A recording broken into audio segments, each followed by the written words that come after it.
Magandang umaga po sa inyong lahat. Good morning. This is Dr. Carl Balita. In behalf of the Philippine Franchise Association, we would like to welcome you to the second e-Kapihan.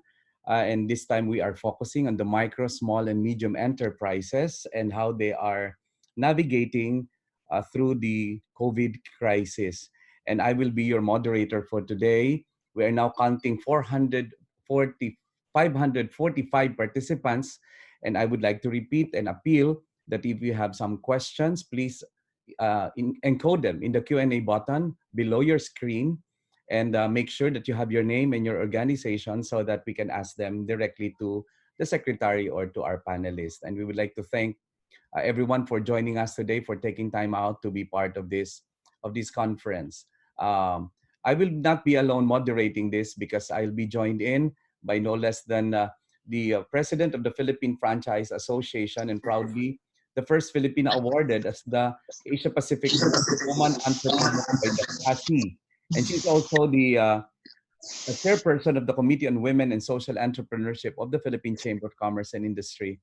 Please welcome my partner and my co-moderator today. May I have Ms. Cheryl Ramos Quintana. Magandang umaga, Cheryl. Magandang umaga sa ating lahat, sa mga kaibigan natin sa Department of Trade and Industry at mga kapwa natin na negosyante, mga MSMEs na nakikinig ngayon. Even though, Carl, we are forced to practice social distancing, no? But we've come up with this platform para we can learn from each other, we can work together, move forward together as business entrepreneurs. Yes, and Cheryl, I'm sure you're excited because very close to your heart ang pinag-uusapan natin, and this is the micro, small, and medium enterprises. The first kapihan, we talked in general terms, and we had very good resource person at that time. By the way, abangan nyo po soon. Ilalagay po namin sa PFA Facebook at ibang channels yung buong coverage of the first kapihan, which was very successful. And congratulations to the Philippine Franchise Association for the second kapihan we have right now. And I'm sure, Cheryl, very excited ka about this, considering na nandito na yung ating mga panelists. You can see them in the screen. Yes, tama, Carl. Kasi marami syempre ang may agam-agam or confused sila, especially during the first week of our quarantine. A lot of entrepreneurs found themselves looking for answers. Paano to? And a lot of our franchisors and franchisees also had to stumble when nag-close ang mga malls and their stores. So, napakaganda platform that we can learn from each other, no, to have these exchanges. At swerte-swerte tayo, Carl, kasi from the first e-Kapihan, where we also had our entrepreneurs shared how they were coping, navigating in times of crisis, and moving forward, looking for answers naman ang ating mga MSMEs. And we are joined with the panelists ngayon, very good panelists, MSMEs, who will help us navigate together through this. All right. And Cheryl, nandito na, kasi nandito ng ating special guest this afternoon. And please do the honor of introducing our very special guest na alam kong at 2 o'clock will be part already of a meeting which is very essential for our times. Please do the honors of introducing him. Yes, it is my honor to introduce, napaka-busy ng ating enabler na ito. Our keynote speaker chairs several institutions under DTI, such as the Board of Investments, the Cagayan Economic Zone Authority, the Small Business Corporation, the Philippine Economic Zone Authority, National Development Corporation, Export Development Council, the Halal Board. He also supervises attached agencies such as the Intellectual Property Office of the Philippines, or IPOPHIL, and the Cooperative Development Authority. In 2018, he received from the President Duterte the Order of Sikatuna with the rank of Datu, one of the senior honors one can receive in the country. Our keynote speaker is a very good friend of the Philippine Franchise Association and a staunch supporter of the franchising sector as well as the MSMEs. It is my honor that he can join us today, this afternoon, in spite of his very busy schedule. Please let us all welcome our dear Secretary of the Department of Trade and Industry, Honorable Secretary Ramon M. Lopez. Hello, magandang hapon ho sa inyo lahat. Good afternoon. Si Sheriff, President Sheriff, Dr. Carl, sa lahat po ng ating PFP kapamilya, sa inyo pong lahat. Good afternoon. It's so great to join you here in the Zoom conference. It's really a different scenario nowadays, and we're in a different period, literally, enhanced community quarantine period. And I'd like to thank each and everyone for really cooperating with government in being one with us in the fight against COVID-19. Una-una, batiin ko po kayong lahat na sana you are all well and healthy. Pati ho ang inyong mga mahal sa buhay, that you are all not affected by the COVID-19 virus. At kung meron man, atin po silang pagdarasal. From our end, the government is doing its best. It's the first time this is happening in the world, in I guess at this generation. And obviously, dito rin sa administration po ni Pangulong Duterte, this is really a challenging time for all of us, especially to the MSMEs, to the entrepreneurship, to the entrepreneur world. Unprecedented po itong nangyayari. So we really need the help of each and every one of you. The reason why I am also joining you, of course, it's an honor always to be matagal na po tayong kapartner, to be always with the PFA family, is that I'm also here to listen and really hear out ano yung concerns. And of course, we are open to suggestions because almost every day, if not every other day, ang ating pong task force, interagency task force on emerging infectious disease, we are meeting, of course, since last Friday, we are also meeting via Zoom. And that this is where we get to craft policies, parang mga emergency policies. At this point, I'd like to cut my talk, and really focus on maybe the latest issuances, and do go immediately to your Q&A para we can help address yung mga concerns ninyo in the limited time that I have. I think I have maybe about 15 minutes bago po mag-umpisa yung meeting namin. So for now, what I'd like to share with you yung two immediate memorandum circulars that we issued. And this is pertaining, of course, to the way we do business, the way we do things nowadays in these 30 days. As you all know, we prioritize very essential manufacturing activities. And last Friday, we also included even the supply chain. In other words, yung mga nagpo-produce ng mga inputs to the food manufacturing, ay sinama na rin natin. Obviously, in the first 2 weeks, we just focus on the food manufacturing itself, the essential products themselves, including na doon yung mga medicines and medical products.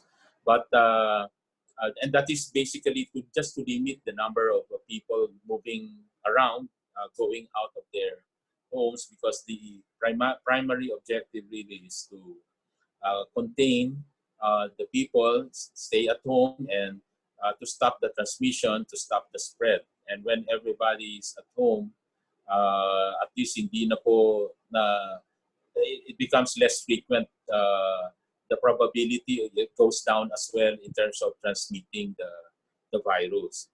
And I think we're pretty successful in doing this enhanced community quarantine, because we could imagine na kung wala po itong hindi natin ginawa 14 days ago, more or less, itong quarantine natin, ay siguro ang lalaki na ng numbers natin. Baka by the tens of thousands na ang ating mga numero ngayon. So we're, in a way, we were lucky that we took the bitter pill and decided immediately on this. At hindi na naging kasing laki ng mga US or Italy or Spain yung numbers natin ngayon. So going back to this, while we intend to cut the spread, at the same time, the reality is we have to continue yung food production, the essential products, the medical products, and therefore ito lang po yung inallow natin. For of course, for your businesses, obviously we kept also food preparation. We fought for it. Na importante yan, especially many people will be staying at home. It's really important to have the delivery of prepared food or ready to eat food, ready to cook food. Pwede rin, mga deliveries ito will be allowed, and it's been, I believe it's working pretty well. It's not the best of things dahil na ang daming restrictions sa atin ngayon. The challenge has been the checkpoints. Even until now, while it has gone down drastically, may mga checkpoints na sa specific places, barangay level na lang yung problema. But thankfully, our partners in the task force, specifically DILG and the PNP, AFP, they've been very cooperative in ensuring yung mga cargoes will go unhampered, they can move unhampered, and also the workers. May mga, nung first few days, may mga misinterpretation dun sa mga polisiya na yon, and even in some LGUs, may mga nag-misinterpret pa rin, but unti-unti nating nasolve yun, at ngayon we see less of that as a problem. As mentioned, last Friday, we included even the other parts of the supply chain so that we can make sure that your raw materials, your critical inputs, your packaging can also start manufacturing and start delivering to your requirements. Just yesterday, we also, or was it the other day, we issued more memorandum circular as to the market with respect to the senior citizens. We issued memo circular as to limiting also yung mga anti-panic buying, limiting the number of items that one can buy, especially pag food and essentials. So these are the things that we're doing. Moving forward, many are asking now, so what happens after April 15? Of course, I cannot preempt, and it's not even been discussed lengthily sa task force. But so far, we are all banking and looking on a lifting after April 15, because of in 30 days, ano talaga yung situation, the health situation, sino talaga yung na-apektuhan, na-infect, at sino yung hindi. At yung na-infect, we can really isolate them and focus the cure on them and prevent the spread. But we're entering a different scenario. In other words, there might be a new norm. So when we say possible lifting, what might happen is still a gradual lifting. I'm sure hindi lang ito dahil sa policies that kababayan will also be extra careful when they start to go out again. And therefore, the new norms we're talking of would be the frequent health check, scanning of temperatures, social distancing, and I guess increasing also our capabilities and capacities to test the health condition of our fellow Filipinos. And maybe by sector, we will be opening up more business establishments. Even malls may be opened up following certain, of course, policies. Even, of course, many of your businesses will be opened up already as long as may mga no-observe pa tayong mga social distancing. Ang hindi lang namin ine-expect siguro mag-open agad would be those places with mass congregations. Concerts, at iba pang events, no? The big events that are usually taking place in the normal course of our life and in business. But generally speaking, these are parameters that we are finalizing. We'd like to get also your inputs in this regard. I think this afternoon, isa na rin sa topic namin yan, on on the parameters for consideration when we decide to lift the quarantine, whether gradually or phase by phase by April 15. But the parameters we will be talking of will heavily depend on the health parameters, health-related parameters. The whatever decision we will make from there would be, of course, impacting the business, and also will basically cover what and the pace and in our business, the industries will be open after April 15. So I'll end there, and so that we can hear from you and the questions in the from the participants. Again, good afternoon. Secretary, maraming salamat po. And we're now, Dr. yes, magandang hapon uli po sa inyo. And salamat dyan at nandyan po kayo, part kayo ng ating task force to represent, of course, the interest of the business sector. Meron po tayong question from Mr. Francis Dua about the rescue package. Kasama po ba daw dito ang MSME, and concretely ano daw po ang plano dito sa ating rescue package, if any? Of course, we're speaking first for the micro and small. There's a special loan package from our P3 program. There will be a special P3 program. This, if you remember, P3 is our special microfinancing loan, lending from 5,000 to 200,000. The special package, part of the Bayanihan Heal as One Act that was passed last week, nasama dyan ang P3 with a special program, meaning another 1 billion pesos for lending to the micro, and this time kasama na rin yung small size businesses. When we say small size businesses, ito yung 3 to 10 million pesos asset size. The loan can run up to 0 to 500,000. This will be at 0.5%. Interest rates may, I think, 3 or 6 month grace period before you start to pay. Payable from 2 years to 5 years. Magaan talaga to para doon sa requirements, may mostly working capital requirements of our SMEs. The other forms of livelihood, loan assistance can come from Land Bank also and DBP. And from DOLE, you've been hearing the presentation of DOLE, the DOLE group led by the Secretary Bello, na meron din silang assistance to the workers passing through the businesses. Workers from this informal sector, especially, and those that are in the informal sector na negosyante, yung unregistered. So ito talaga yung mga ambulant and micro entrepreneur na unregistered. There'll be some livelihood assistance as well to the bottom of the pyramid, in the sense na mga almost grant na ito, 5,000 to 8,000 for those really affected and with no livelihood. For SMEs, of course, we can benefit also from the grace period for our loan amortization with no interest, no penalties and fees, DST and all that.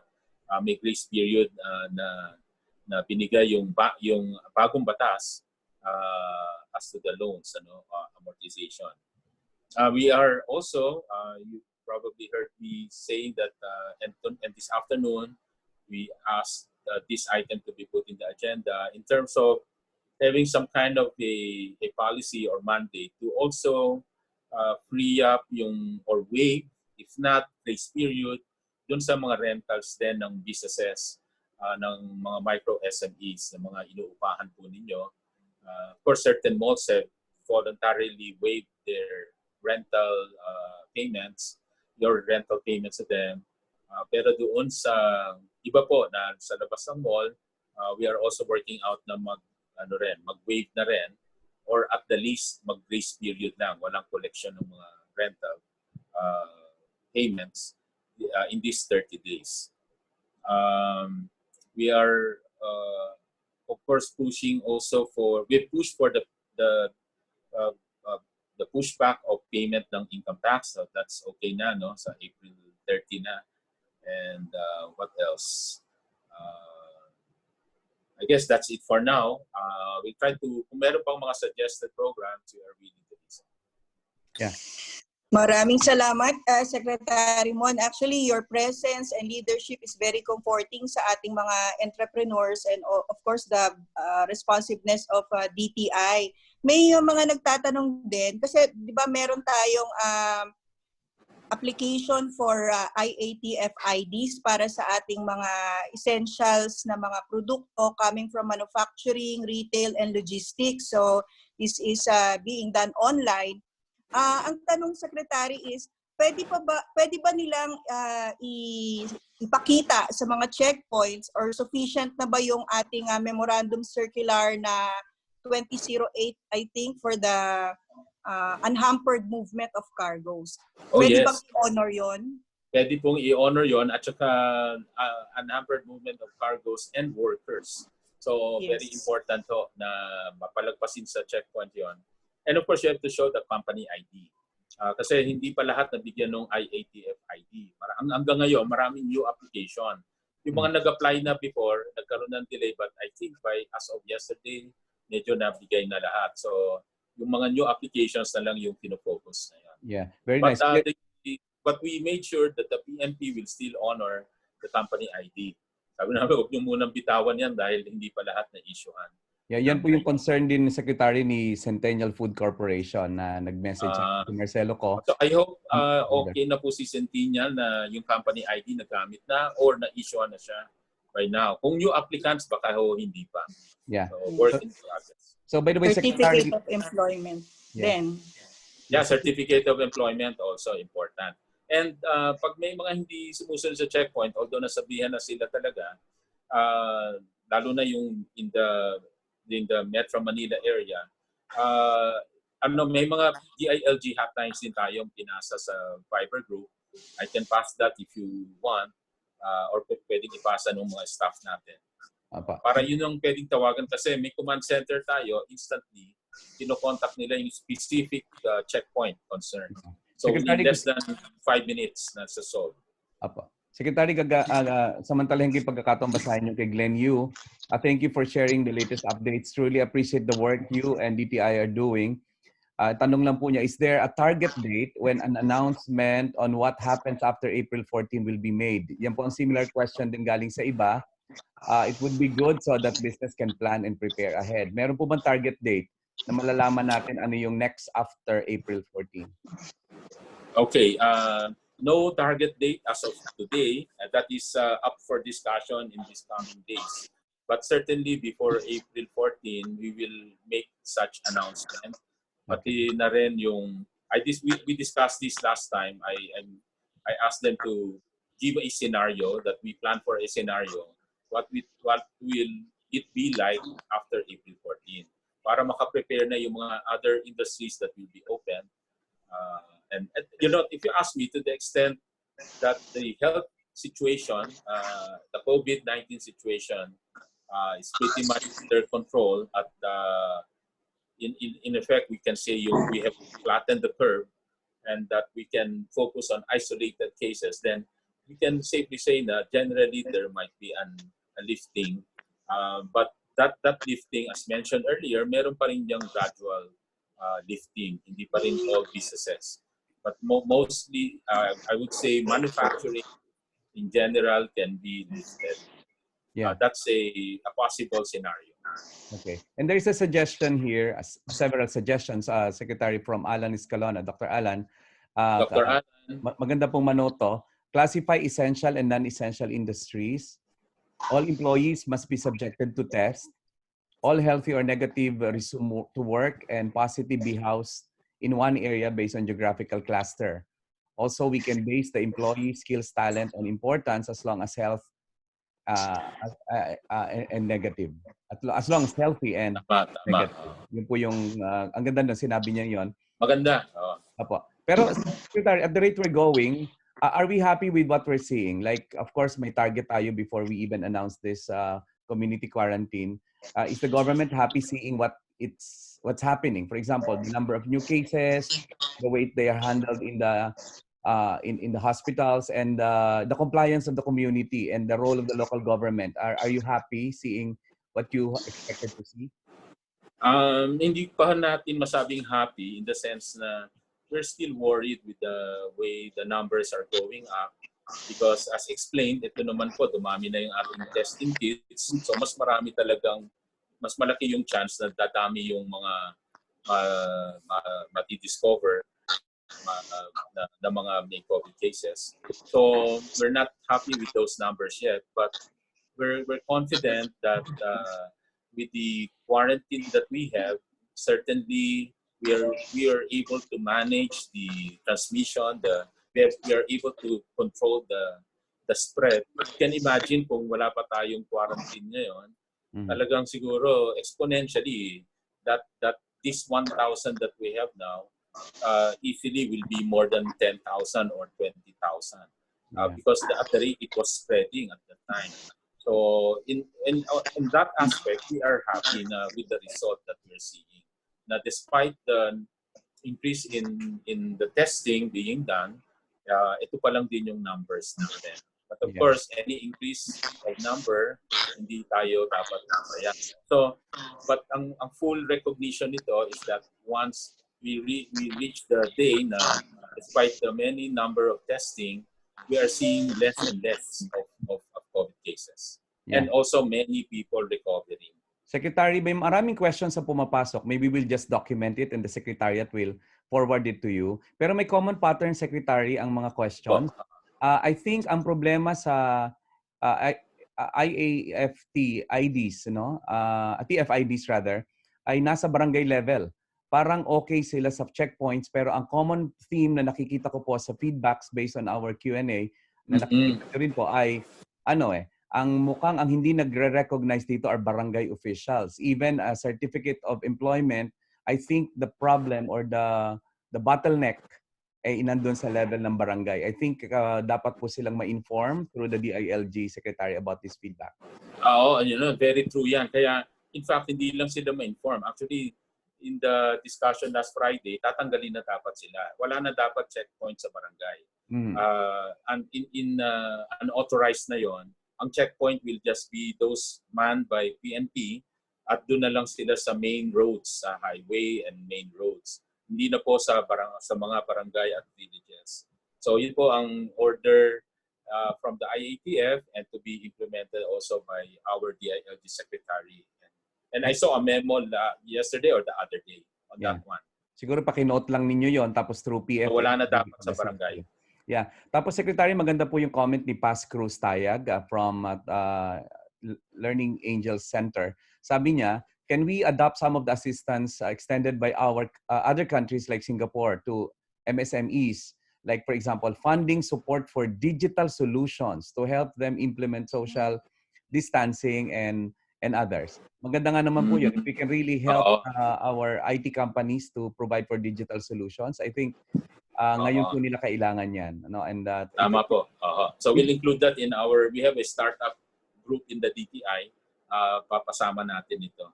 Opo. And Secretary, imagine this platform, we now have, at this moment, we have 726 participants.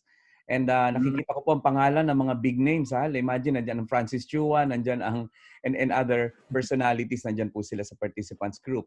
Ito naman po, ang comment lang niya, siguro ma-address din natin, yung ID daw is counterproductive. Since day one, I propose simply require company ID. Yung because of the barangay level. Yun pa rin po ang theme na nakikita natin. Hindi, at saka yung company ID talaga yung default natin. Nagkaroon lang talaga ng decision to have an IATF ID upon the request ng PNP. Kasi imagine, at the checkpoint, isa-isa nila yung company. So, some of them cannot understand the company name. Ano ba yan, pang food, pang essential ba yan, or what? So, ang pinaka-uniform ID talaga dapat yung IATF ID. Yeah, and but anyway, mabilis na lang ito. Matatapos na tayo rito. Robert Trota is very thankful kasi daw po yung kanilang IDs are handled well. Nagko-congratulate si Fred Moreno and so many others. Nako, pasensya po kayo pumapasok ang napakaraming questions. Is DTI planning to give better incentives to healthcare industry players so that more Oh, yes. investors will come in? Oo, so syempre po, it will definitely be in the Board of Investment list of investment priority plan, which means entitled to incentives, Ayan. fiscal incentives. Yeah, sabi po ni Vince Padilla, restaurants and bar will probably be required to have social distancing or not open after the lockdown. Can we request DTI to help us with waiver of rental payments after the lockdown from our large? I think nandun naman po to the Oo, lockdown. kasama yan sa being worked out right now. Yeah, Yung mga rental payments. pero minsan, Secretary, lalo na kung maliit rin lang naman yung lessor mo, minsan nakakakurot din sa puso when they talk to you and say wala rin silang ibang source. Like in my case, may mga lessors ako na nakiusap na sabi nila ay talagang wala rin silang ibang source. So we had to define our win-win. And Correct. tulungan din kasi sila naman na magsasuffer. And this is what I'd like maybe to get feedback from you na ang pinaka-win-win is not to waive the rent but simply to defer the payment. Baka yun ang pwedeng win-win. So sa kanila, sa lessor, may matanggap pa rin sila pero wag nilang apurahin ngayon. Walang penalty. They can get it maybe 10 months to amortize this 1 month grace period. Something like that. Maybe. So baka pwede kayong mag-suggest. Yeah, Secretary, ang ganda ng comment ni Vida Jean. Sabi niya, I hope the government can have progress on our internet connections. We still have slow internet connection since the birth of quarantine problem. Sana lang po maayos ito. Of course, kung gusto niyo ng ganito kaganda ang interaction, kailangan magandang internet. You have any plans? Tama po yun. Actually, in fairness, itong mga telco providers, kahit dalawa pa sila, they have this good plans. I'm sure many of you have this. Yung 50 Mbps yata ngayon. So, okay na rin. I'm happy with what we have right now. But I don't know lang. Maybe in some places, hindi ganito kalakas. Ito, Secretary. Since highly recommended magkaroon ng delivery services ngayon, meron bang standard rates being implemented for their charges? Is this something you want to put your hands on? Wala po eh. But I'm open to listen to your recommendations. Lalo na kung parang may mga abusive rates on the delivery right now. But since I think this is fairly or highly competitive service sector, tingin namin may competition din in a way. But let us know kung kailangan maglagay ng SRP. Yeah. Sabi po ni isa, can we open regular cargo flights to Visayas and Mindanao for medical and essential goods? Is that possible daw? Opening regular cargo flights to Visayas and Mindanao at least. As far as I know, these are open, lalo na yung cargo at medical and essential. But I'll raise it in the meeting kung may pagsarat to. Otherwise, this is a reasonable request. Yeah. The other questions are very similar to what the Secretary also mentioned. Ang daming tanong, Secretary, about the rescue package. Paano matutulungan sila, especially na naubos na yung kanilang reserve, having to pay the salary of their staff while unproductively home. Paano daw po kung ang kanilang license to export is about to expire? BOC is requiring several documents that will be difficult to meet considering the situation. Can you help them daw po dito?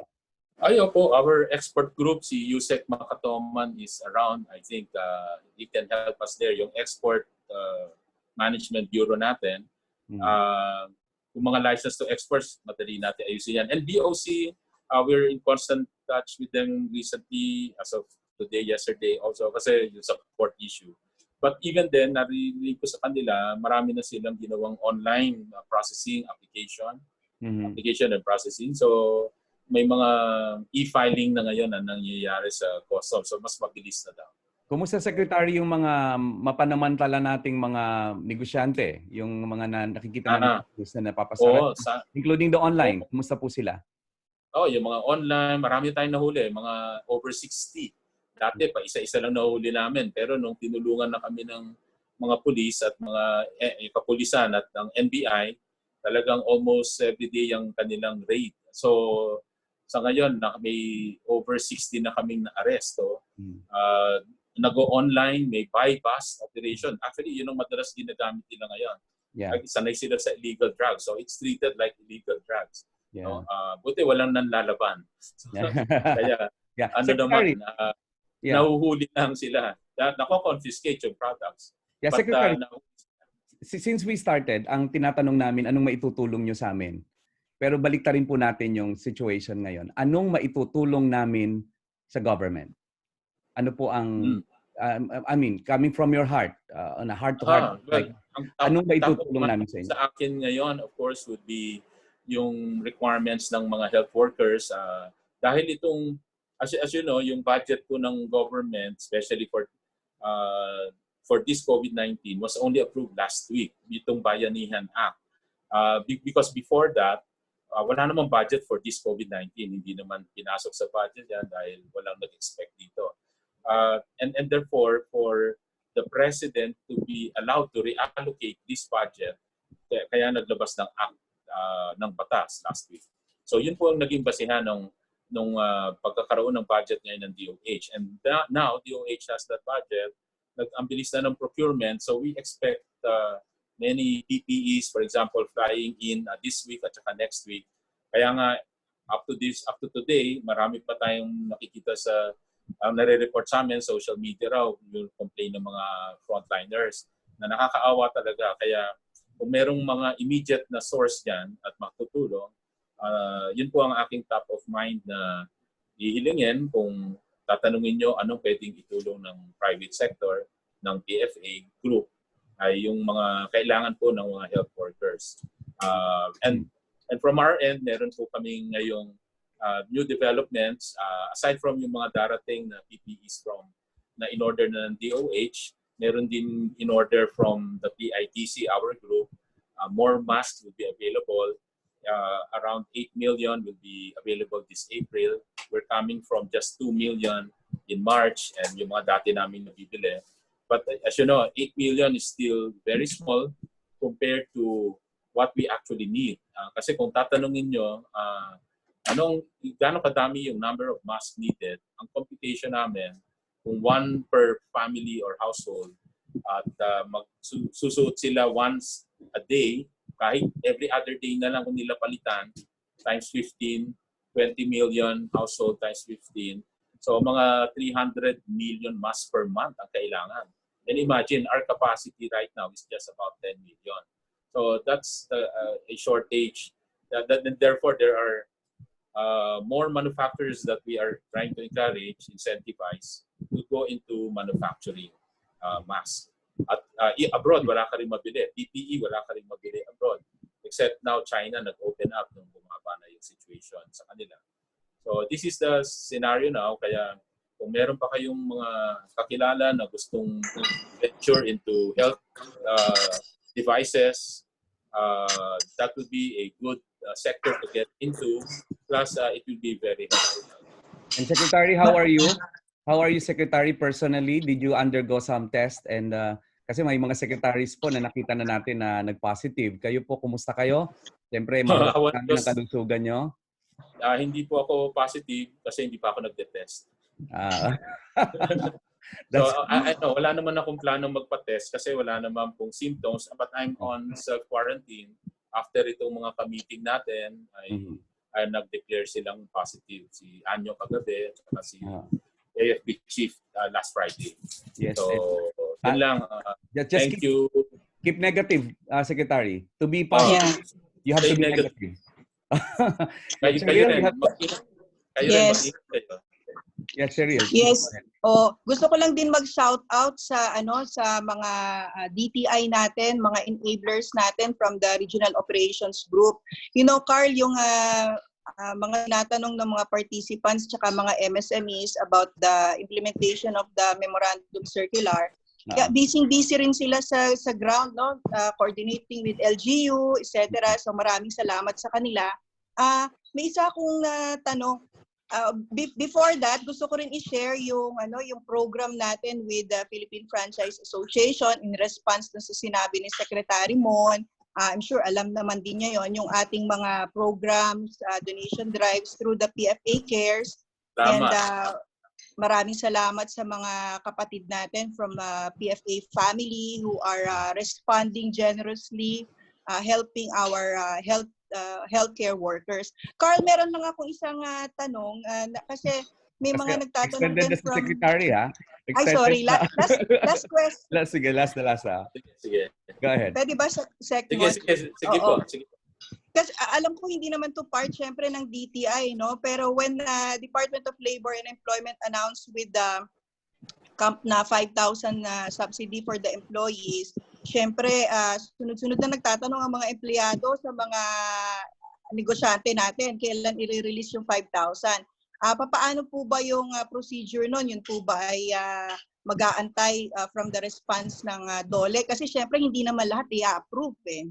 Alam ko po, nasa DOLE website na yung form na pipila pa ng mga business establishments para sa kanilang mga workers. So, ang alam ko, na siya, open for application para ma-process agad. Maraming salamat po. Secretary, ang president po ng PRA, President Rose Ong, is also on board. Kasama po natin siya. And I know there are a lot of questions. Napakaraming tanong, pero I leave it to the Secretariat of the PFA para po maparating sa tamang kinauukulan yung inyong mga questions kasi some are very specific to their particular case. And Secretary, I know you're rushing already because you are supposed to attend the interagency task force meeting. Maraming salamat for your time. Anyway po, salamat po for having me. At saka magpapa-thank you nga ako sa inyo at saka kay Miss Cheryl yung in-arrange ninyo na 10,000 bottled water sa PNP, sa frontliners. Maraming salamat. Nakarating po. Thank you very much sa inyong lahat. Yeah. So there you have it, ladies and gentlemen. Hindi na po natin naabalahin pa ang ating secretary, ang busy Secretary of the Department of Trade and Industry. Maraming salamat po. Maraming salamat, Secretary. Salamat po. Ingat kayo lahat. Ingat. Mag-ingat ka, Secretary. We cannot afford to have you beyond negative. Yes, sir. Thank you, Dr. Carl. Maraming salamat. Thank you, Sec. Okay, there you have it, ladies and gentlemen. And partner, now we're more casual ngayon. Kailangan ngayon usapan. Ang dami kong notes at sobrang dami nating document na questions. Sobrang dami po yung tanong. We understand, pero pasensya na rin po kayo sa nasa chat room kasi palibasa po open naman ito, free yung ating registration. May mga nakakapasok pong mga trolls. So may mga kung ano-ano pong pinagpo-post sa chat room. Don't worry, wag po kayo ma-disturb dahil may taga-tanggal na po sa kanila. Sa mga wala pong magawa sa ibang platform na lang po kayo pumunta, di ba, partner? Yes, at over 100 na ang mga questions natin, Doc Carl. Hindi pa tayo nagsisimula sa mga panelists natin. 753 participants now, siya. And nakakatuwa. And it's growing, growing every minute. And I'm sure marami pang hindi makapasok for some technical or signal reasons. We have a registration of almost 1,000. Palagay ko yung mga 200 nandyan sa labas kasi hindi pa sila makapasok for some technical difficulty or signal issues. Ayan, Che, shall we proceed? Yes. So, because sinasabi nga natin, instead of sharing fake news or tayo ng mga activities na hindi naman natin ikauunlad, we have to learn from each other. At eto na nga, Doc Carl, we have our panelists from we have panelists that can share how they're coping so we can get best practices and how we're going to manage the crisis. So, can I introduce na our first panel? Wait, Che. Ipakita lang muna natin yung pag-uusapan natin, yung framework para lang po maliwanag sa ating lahat kung ano tong ating pinag-uusapan. Okay. Meron po tayong, for a while, meron po tayong framework para po nakipagkwentuhan din po kayo sa amin, meron din kayong pattern. Ang concentration po natin ngayon ay ang micro, small, and medium enterprises. At ang gusto po natin pag-usapan ay ang mga sumusunod. Wait. What's happening? Sorry. I'm having some technical problem myself. Here. Ito po yung framework na pagkasunduan, ang pag-uusapan po natin, na contextualize na ni Secretary kung nasan tayo today. Then in the language of the MSMEs, pag-uusapan po natin yung logistics issue, yung tao. How are they doing this in their own personal cases? Then doon naman sa process and inventory, of course, nasa gitna niyan ang cash flow. And what greater purpose can we derive from it? And we have wonderful men and women na some of them I only met yesterday and I'm very excited to listen to them. Che, please take it away. Please introduce our first panelist. Yes. Our first panelist is the President and CEO of 888 Food Group and operates Conti's Restaurant and Bake Shop, which is still open right now, Wendy's Philippines, and Masuma Food Solutions. Prior to 888 Group, he worked with Minor International as General Manager of International Franchise. Kasamahan natin to sa PFA at sa Certified Franchise Executive. My batchmate with over 3 decades of experience in the restaurant industry. He is experienced in brand positioning, revenue growth, financial management, and driving operational excellence. Please let us all welcome Mr. Joey Garcia. Joey, take it away. Thank you. Hi, good afternoon to everyone. I think it was first thing I would like to thank the PFA, the ECAPIHAN, especially I think Cheryl and Dr. Carl for having me today. It was an honor to be part of this discussion.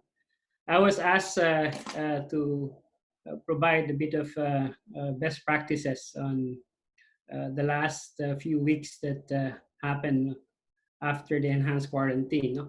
And I actually selected 3. I want to be more, I want to approach it on what we have done rather than theory.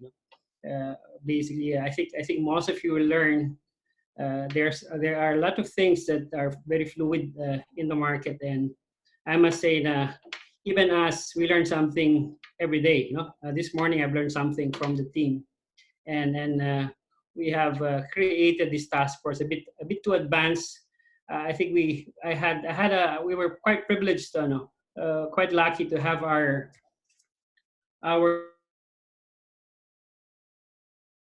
so we have somehow anticipated and had a bit of actions on what we need to do, anticipating the scenarios, the worst case scenarios that had happened over the last 2.5 weeks now.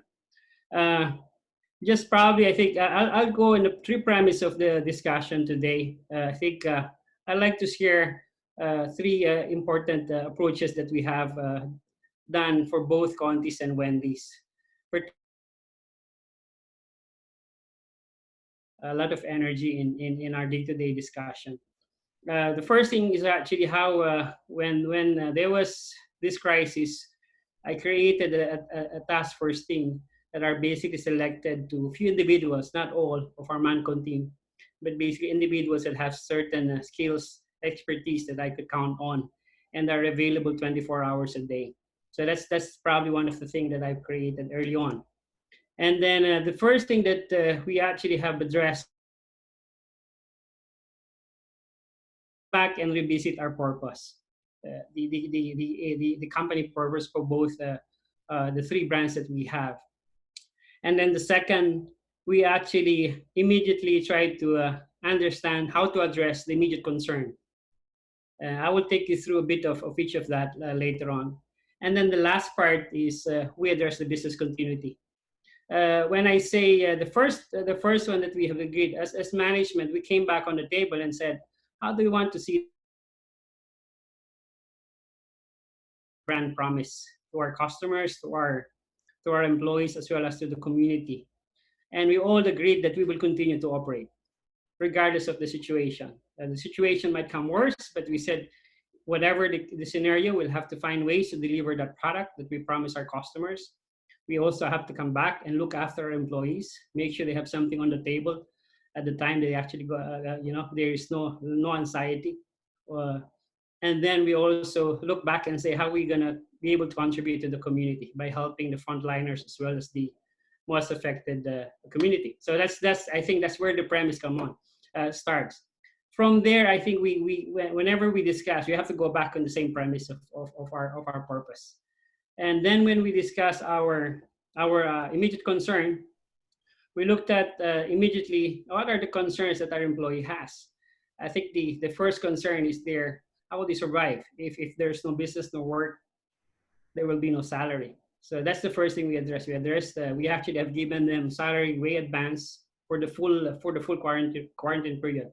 So that covers the full 30 days.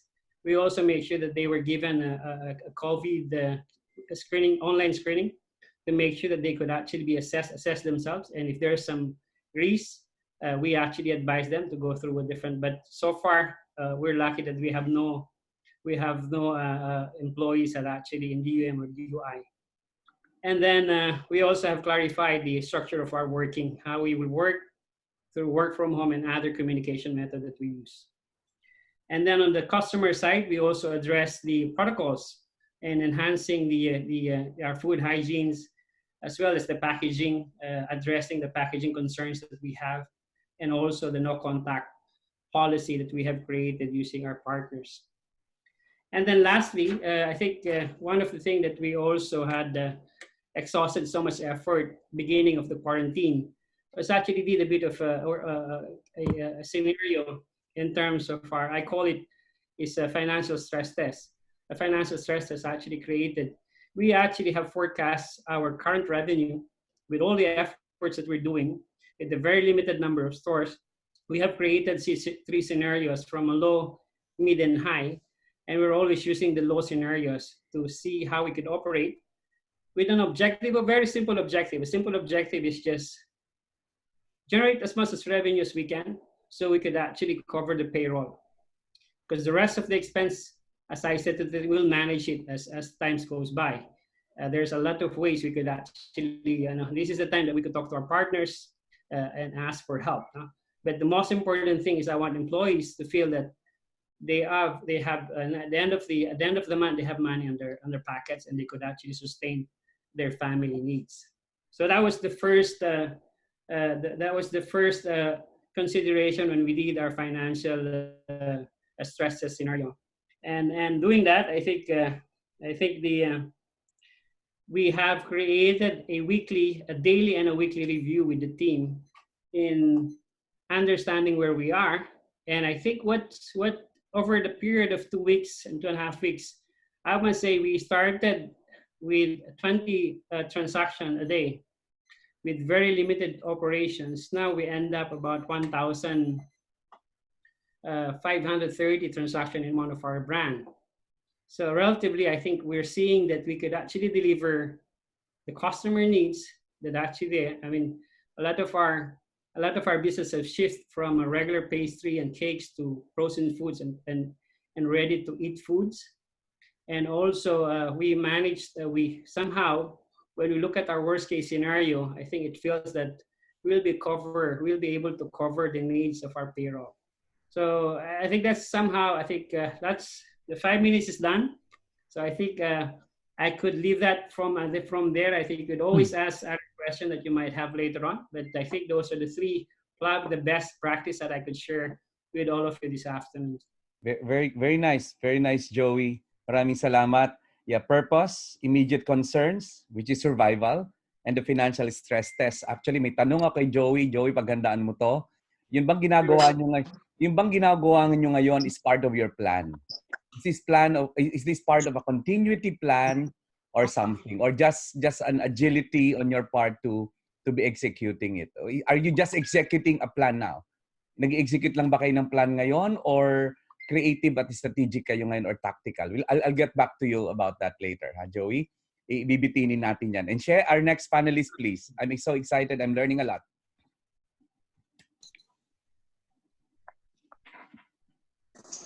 Yes, Doc Carl, maraming salamat kay Mr. Joey Garcia.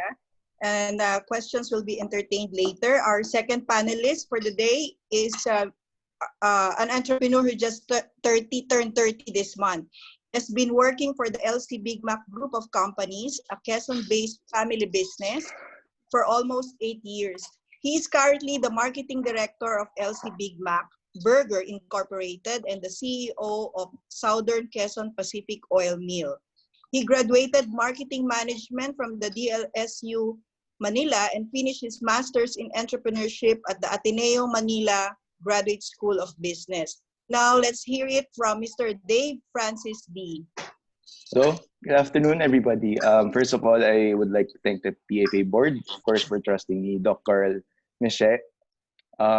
First, let me introduce myself. I am Dave D from LC Big Mac Group of Companies. We are a Quezon-based diversified group involved in fast food, in a group of hotels, meat processing, agriculture, oil manufacturing and sea transport. Of course, our mother business is LC Big Mac, who just turned 35 years old last year. We are mostly located on provincial locations all over Luzon and Visayas and a few in Mindanao, with 12 satellite depots and 800 outlets nationwide. So I was tasked to talk about logistics and people. Let me, like Tito Joey, I would like to break it down to two parts. But before anything else, before the lockdown, March 15, the company already anticipated this kind of situation. But with all the things that's happening, circulating around, so the company anticipated the COVID-19 epidemic without the president's announcement yet. So our first move talaga was to advance and load our depots with advanced deliveries a week before the lockdown, which, like I said, hindi pa siya na-announce that time. So this was the delivery of frozen products, byproducts like sauces, packaging, which is good for 2 weeks, no? But up to this date, the goods that was delivered to our depots have not been fully consumed because of the closed stores nga, no? And expected to last for more than 2 months pa, except for the perishable goods like eggs and bread. So the commissary, before the lockdown also, our plant produced goods for 15 days, which could supply nationwide operations, expecting a skeletal workforce that will be implemented once the lockdown is in effect. So this was planned prior to the lockdown, no? So our normal operations is usually 7 days, and it operates for 8 a.m. to 10 p.m. Also, the LC Big Mac group of companies implemented a company-wide precautionary measures like disinfecting treatment, use of thermal scanners, basic safety equipment, and social distancing. No? Moving on to the main topic of my discussion, which is logistics and deliveries. Taking you back to our regular operations, our commissary, to depot deliveries, we use in-house vehicles. So our depots to outlets, we use third-party trucking for 3 branches naman, which is Calabarzon, Albay, and Naga. During the lockdown, we stopped the services of the third-party provider to give way to our in-house employees to make sure na they could still retain their jobs dun sa branches na skeletal force na sa implemented while on lockdown. So, yun, once lockdown is over, the ops team is closely monitoring naman our stock on hand or SOH levels to ensure that the outlets will be provided with enough stocks immediately right after the lockdown is lifted. Of course, especially to our franchisees na they could continue on with their business. And also with our logistics planning, we already mapped out scheduling of our vehicles once the lockdown is over. It's really monitored now. Talagang we keep track of the ano ba yung stock levels of each depots and outlets na kailangan namin i-deliver agad yung mga goods natin once the lockdown is over. So in line with this also, I would like to share a few experiences of our company naman with the permits and clearances, which was talked about by Secmon earlier. This is from the point of view of my company. It's my personal experience. So logistically, we are allowed to transport our goods to the outlets as long as we comply with each LGU, since we're located nga in different parts of Luzon and Visayas, no?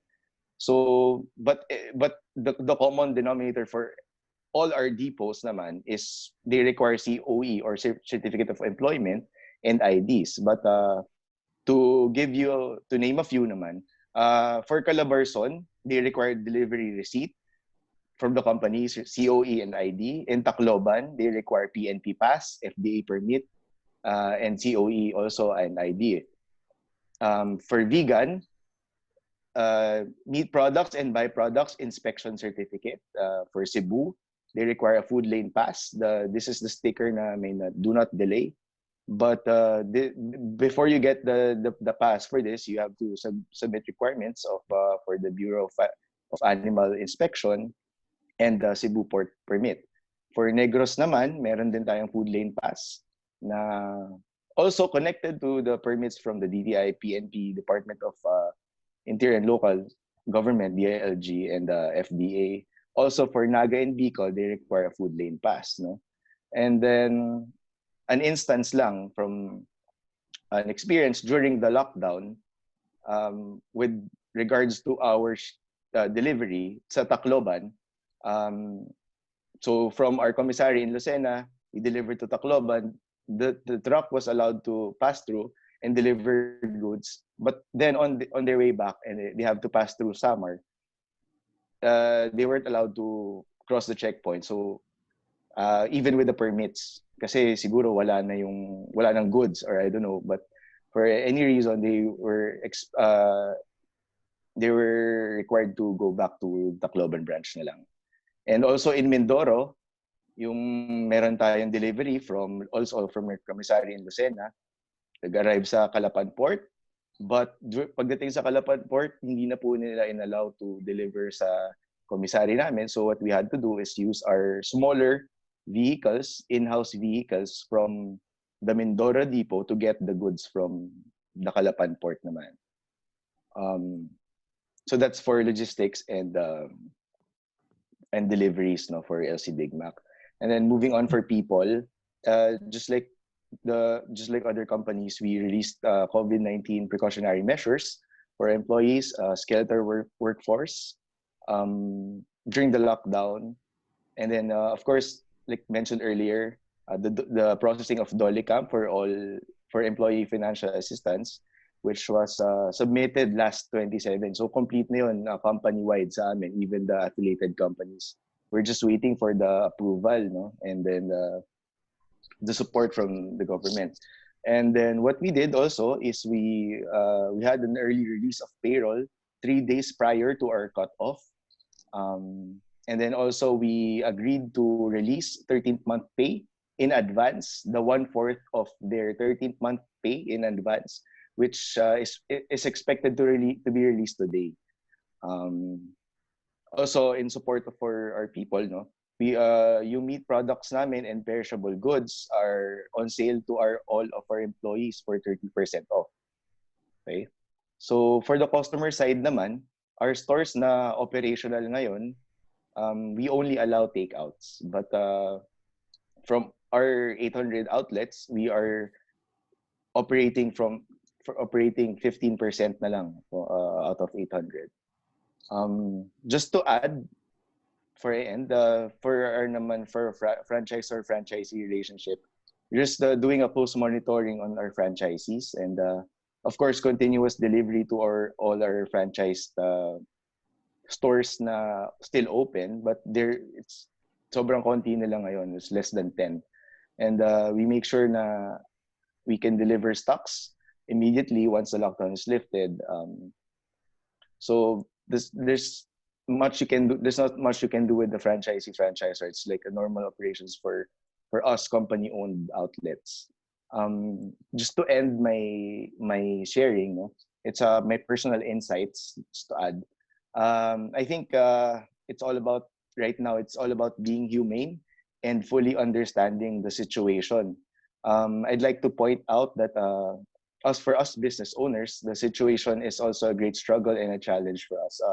There's no movement, no inflow of money, no sales in general, but salaries are still on, the utilities still on, bank interest, rent, and taxes are still on. So, and there's no relief for us, as well as right now we have to do is endure everything and just make sure we get back on track once the lockdown is lifted. Right now, I think more than the best practices of the companies, not only the companies part of PFA, it comes secondary. I think what's more important right now is our contribution as an individual, our discipline as members of the societies and part of our families, and of course our respect to the government and to the people around us. No? So in the end, we're not stuck at home, but instead we're safe at home. So thank you guys. I love it. I love it. You are not stuck at home. What did you say again? Can you repeat that for us? when you're stuck Yeah, at home, in the end we are not stuck at home, but instead we are safe at home. we are safe So at stay home. home. Yeah, I love that. Yes. Ganun ang apat, be humane, understand, endure. Then be back, be ready to be back on track. At sabi niya, our Yeah. contribution, our respect, not only to government, but to the people around us. Very well said. Thank Okay. you. Yan, ganyan dapat yung Yes. mabubuhay na negosyo, yung ganyang puso. Imagine, 13th month pay advance na.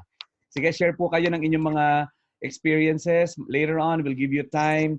Please just keep the questions coming in the Q&A button below our lower portion of your screen.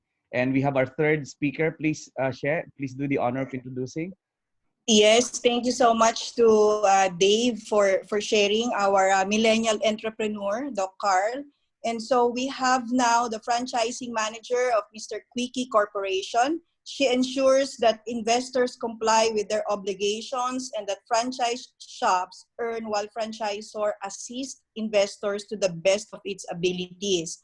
She has been working in the field of sales and operations for years, which helps her improve her passion in handling a network of franchisees with more than 130 Mr. Quickie branches nationwide. Please let us all welcome Ms. Sharon Arnedo. Hi, Ms. Sharon. Hi, ma'am. Good afternoon, everybody. Would like to share what we did during the COVID-19. This is for the people management. When COVID-19 broke in Wuhan, our management team already started discussing possible effects to our business since we have suppliers from China, and we know that our shipments, which were expected to arrive by January, will be delayed. Likewise, our supplies and logistics will be affected. We revisited our inventories and contacted some of our local alternative suppliers. To better service our franchisees, our management shops manage to change weekly stock delivery to monthly, so our delivery facilities can service more of our franchise shops. Since this is a health issue, we saw this as a threat to us, the employees. Our management intensified our MQ Cares program. This is a Mr. Quickie Cares program. This program is directed to the welfare of our employees. We started promoting kahit anli, paulit-ulit yung uh, regular washing of hands. We make sure we have soaps, alcohol, and mask. Our shop personnel, by the way, really uses masks to protect them from fumes in our shops. Kaya when we had this scarcity of masks, we let our cashiers use our MQ mask kasi we know that everybody will understand. In our MQ Cares program, we promote clean workplace since we consider our office our second home. And during those times, we felt the concern and compassion of each employees. What we did is we have hourly cleaning and checking to ensure workplace sanitation, and their employees did that. Different departments were assigned every hour to sanitize. We also limited people from coming in and out of our office and branches, and we encouraged telecom conversation. Amidst this national emergency and enhanced community quarantine, we can say we are fortunate that our bosses are compassionate to our employees, and one of our responsibilities as team leaders of the organization is to make sure that our team are safe and healthy, and we report it to our management. Thank you. All right, quick and easy. I think the theme is you were proactive. Advance Yes. kayo mag-isip. Di ba?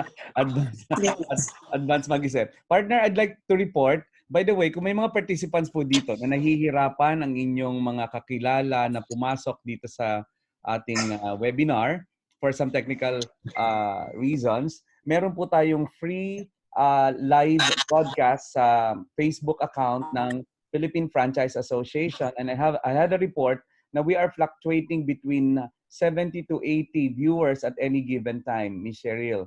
So aside from the Okay. 700 plus participants we have here, we have almost 100 in our free domain. Maraming salamat for viewing us, and please send us your feedbacks, especially kung anong gusto nyong marinig sa mga susunod na ikapihan. And we're learning a lot and we're valuing this experience. And let's proceed to the next speaker. Michelle, please. Yes, Doc Carl, di ba nagtitake down tayo talaga ng notes, no? Oo, Kaya yan. tuloy-tuloy yung mga panelists natin. Yes, of course. And a lot of our MSMEs tuned in right now are taking notes. Our fourth panelist is the Senior Franchising Manager of Mr. Donut. She joined the company in 2011, and 3 years after, she was assigned in the Franchise Management Department. She performs and oversees functions relative to franchisee relationship. And let us all please welcome the one handling the business operations group in managing 210 franchises all over the Philippines. Let us all welcome Ms. Cheryl Carino. Hi, good afternoon, everyone. I hope the voice is clear, no, the audio. Okay, so at this time, let us shift our view to the other set of people that we should also look into right at this time. No? Sila yung mga franchisees naman natin. Now, back in 2014, when I was assigned to handle the franchise department, I remember our general manager back then would always tell me that repeatedly that the franchise department is like the HR department of the company towards its business partners.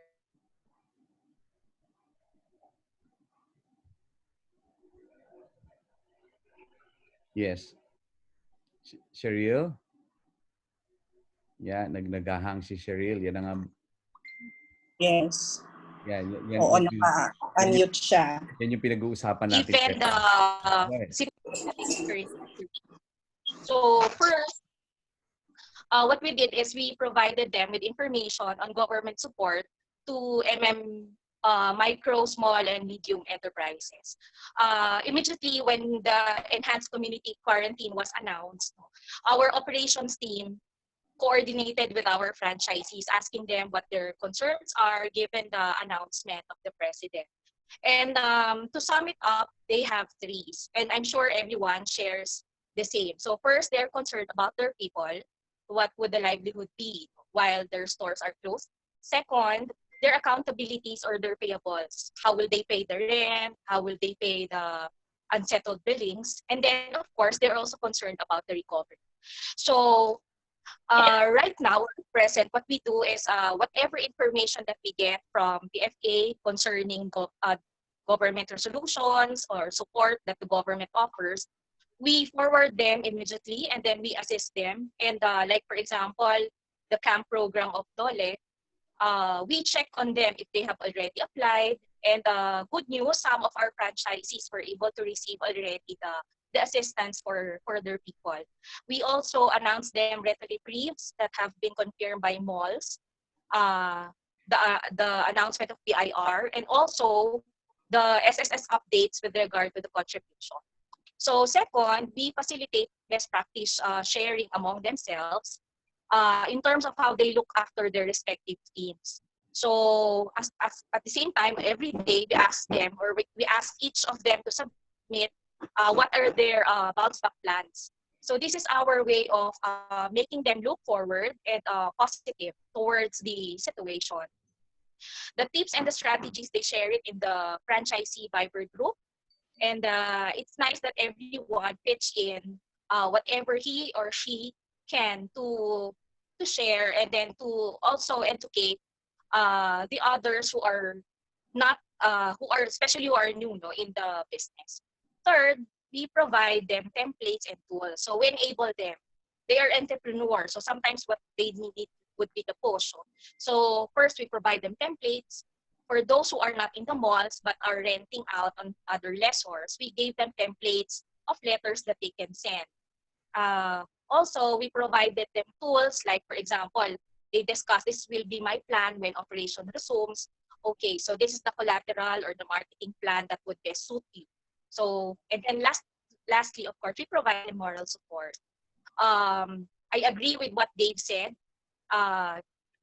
What's important now is, of course, the human side of the business. So every day we post quotes on bouncing back on the adversities. And then we constantly remind them that the operations consultant, the operations managers are there to assist them in crafting the best bounce back plans that they could do when operation resumes. All right. Very nice. Thanks. The concerns. Remember, yes, yesterday we had a conference also And natutunan ko yung dalawang words na from concern to control. 'Di ba? Ang concerns pala nila ay Yes. people, accountability, and recovery. And I love that part na you're enabling through your templates, through your tools, and through your moral support. O, 'di ba nakikita mo siya yung background ko? Ang ganda, napaka-virtual, ano? Right. Oo nga. So, sabihin sa lahat ng nakikinig, ano, na meron po tayong mga special reactors later on from technology companies. And abangan nyo po sila because we're not only here to talk about experiences of our panelists, but also the resources available somewhere out there in the virtual world. And I think they're coming very shortly. She, go ahead, please, our next speaker. Yes, Doc Carl. This afternoon, we are not only having our MSME as panelists. We are very lucky because our partners are here right now with us. Our last but not the least panelist, but is the Senior Vice President of BPI. He is the head of the newly established business banking segment for BPI with a vision of becoming the partner of choice for MSMEs in the Philippines.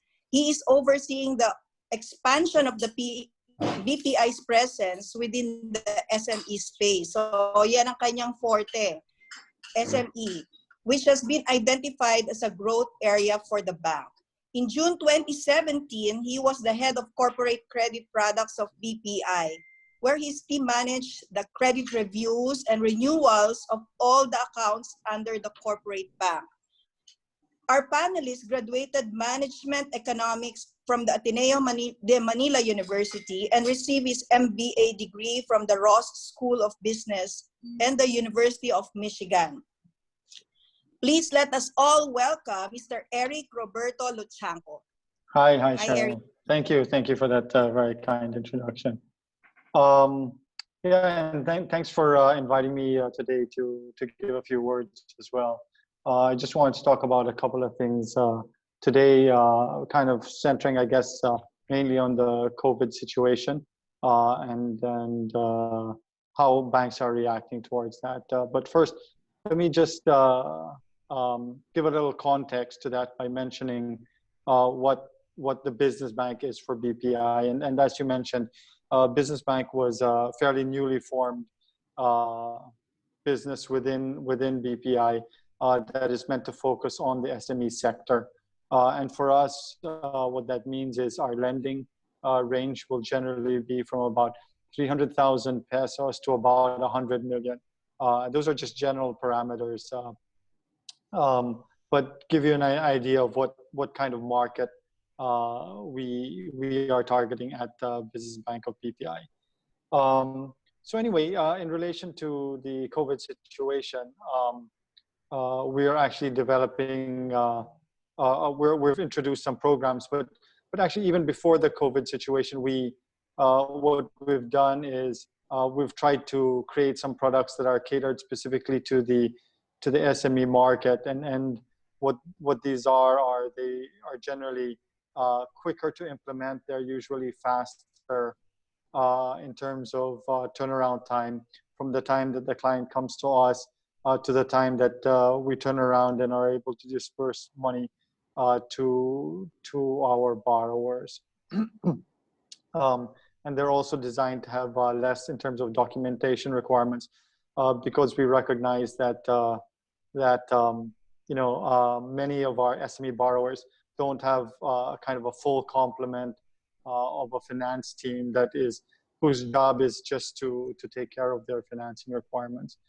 So with that in mind, we've developed a number of products that we feel are catered to the SME community, and we are in the process of developing more. Like you mentioned, it's a fairly new business for us, and therefore we're still very much at the stage of where we're trying to add to our product line. Now, with regard to the COVID situation, basically almost immediately after the quarantine was announced, we realized that this would be a difficult time for our borrowers, and therefore within a day or two of the quarantine being announced, we already launched what we termed a payment deferral program, which is designed to allow our borrowers to put off any payments during the quarantine period for 30 days. And therefore, kind of realizing that during this period of the quarantine, most businesses would not be able to generate their normal revenue. And you've heard already from a number of our prior panelists talking about how their business has been affected. And we realized that would be the case, which is why from the outset, we already started to offer this to our clients. Now, in the meantime, what's happened is that the Bayanihan Act has been enacted. And what part of that is to include what they are calling a grace period, which is very similar to what we had launched as a payment deferral. But there are some nuances in it that are slightly different than what we had envisioned. They're not really better or worse, but just slightly different. And in order to comply to that law, we are having to make a few revisions to our originally planned implementation. But that is to say, we will continue to offer this to our clients, those that have payments coming due while we are in quarantine. And now the IRR for the Bayanihan law, for the Bayanihan Act is being released. We've been involved in some early discussions with BSP and DOF in terms of how this is going to be implemented. And we are trying to adjust the implementation mechanics of the program in order to be fully compliant with the law. And so that's some of what we're doing. But even beyond that, we are also speaking to some of our borrowers in order to talk to them about when they really feel that their business will be able to recover, and see what we can do in order to address their needs. In all honesty, we do have to prioritize some of our work. And as I think you've heard from a couple of the other panelists, we also believe that it's also very important for us to balance the need of all of our stakeholders. And that includes not just our shareholders, but our customers and employees as well.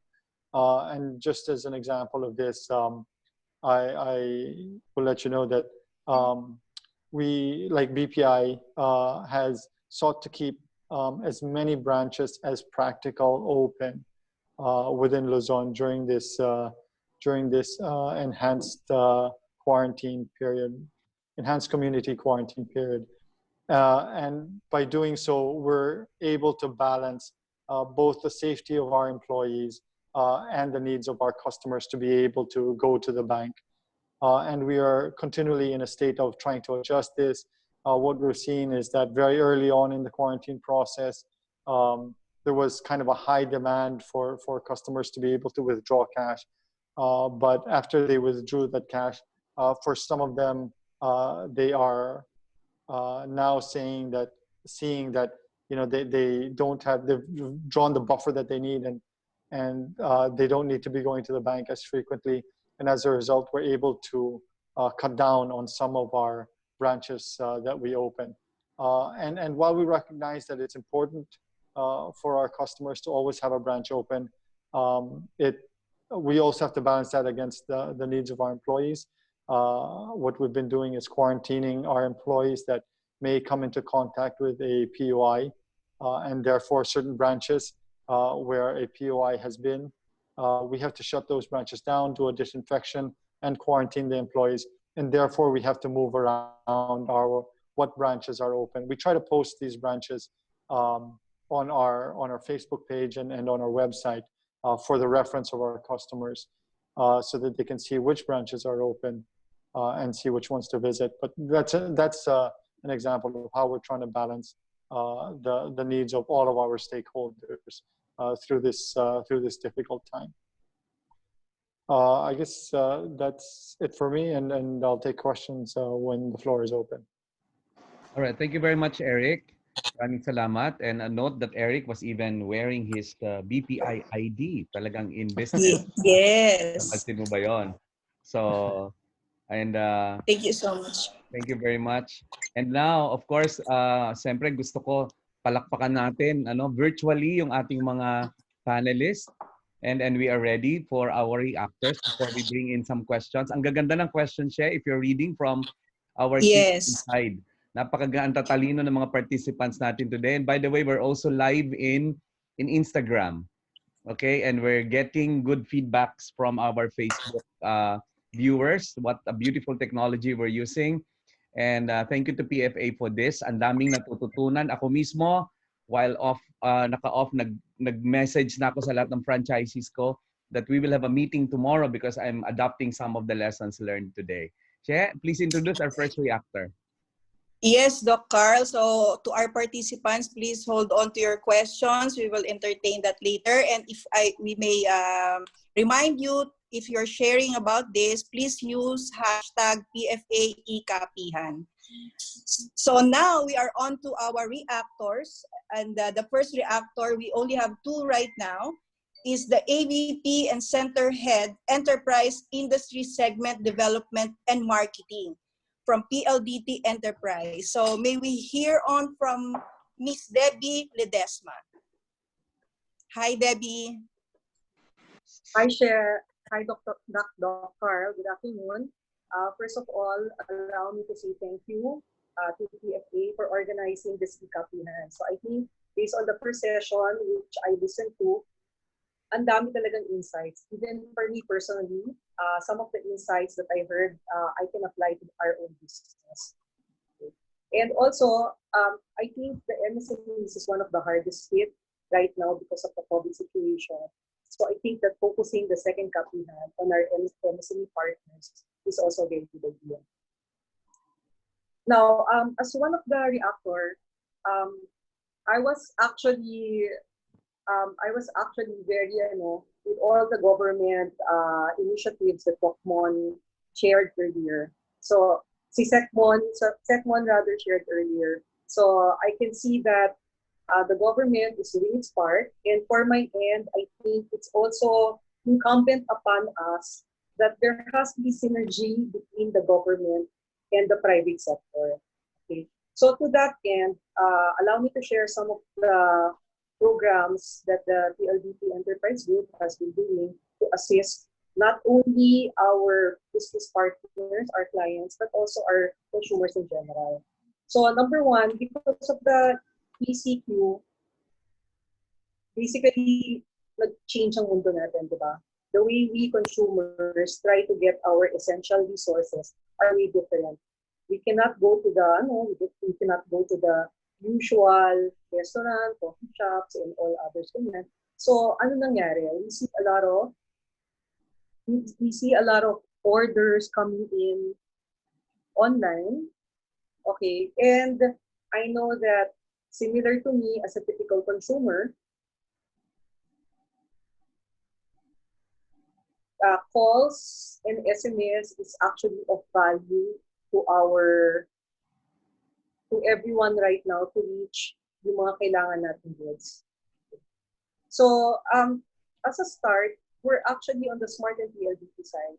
We're actually enabling our customers because we're adding more free data allocation, and we've added speed boost also, not only to our business partners, to our business clients, but also to our consumer, PLDT home consumer.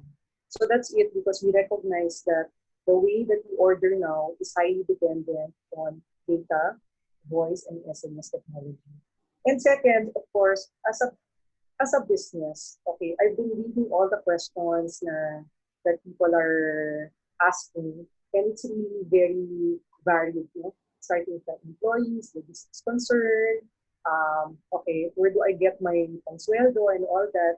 So it's really humbling that the gravity of the situation is this much. So for our business, for our clients, okay, we've actually implemented speed boost also. for our enterprise clients. So at the very minimum, all our enterprise clients should be experiencing at least 25 Mbps per one. Number two, we know that cash flow may be a problem.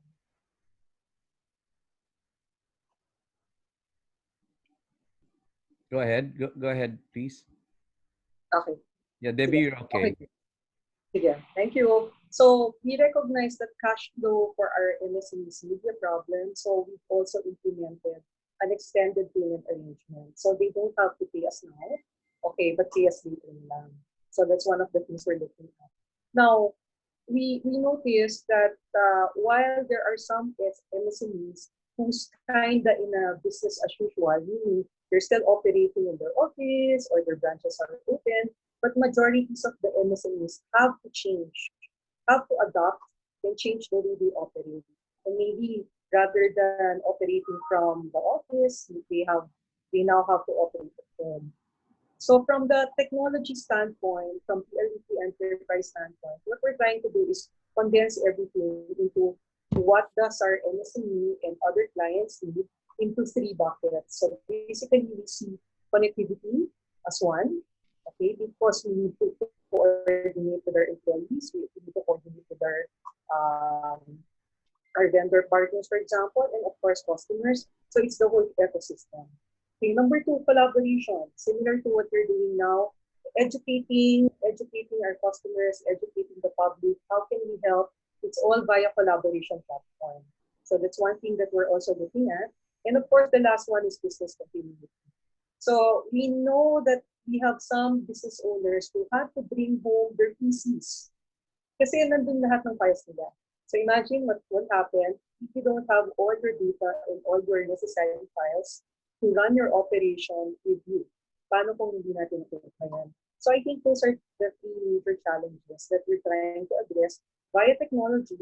And also, we're also here to provide a lot of leeway to our business partners and clients. So just to name a few, so aside from the mentioned speed boost and the delayed payment, okay, we also have, let's say, collaboration suites where you can actually do a trial run for 6 months. So essentially, use it for free for the next 6 months. Okay, we're not going to charge you for that.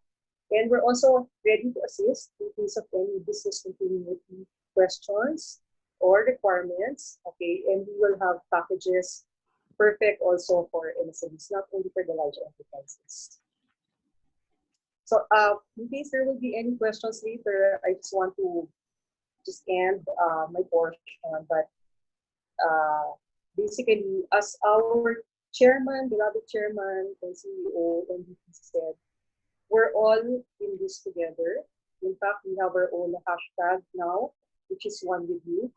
Okay, so this is aside from helping the business community and aside from helping our consumer, we're also here to provide assistance to government agencies.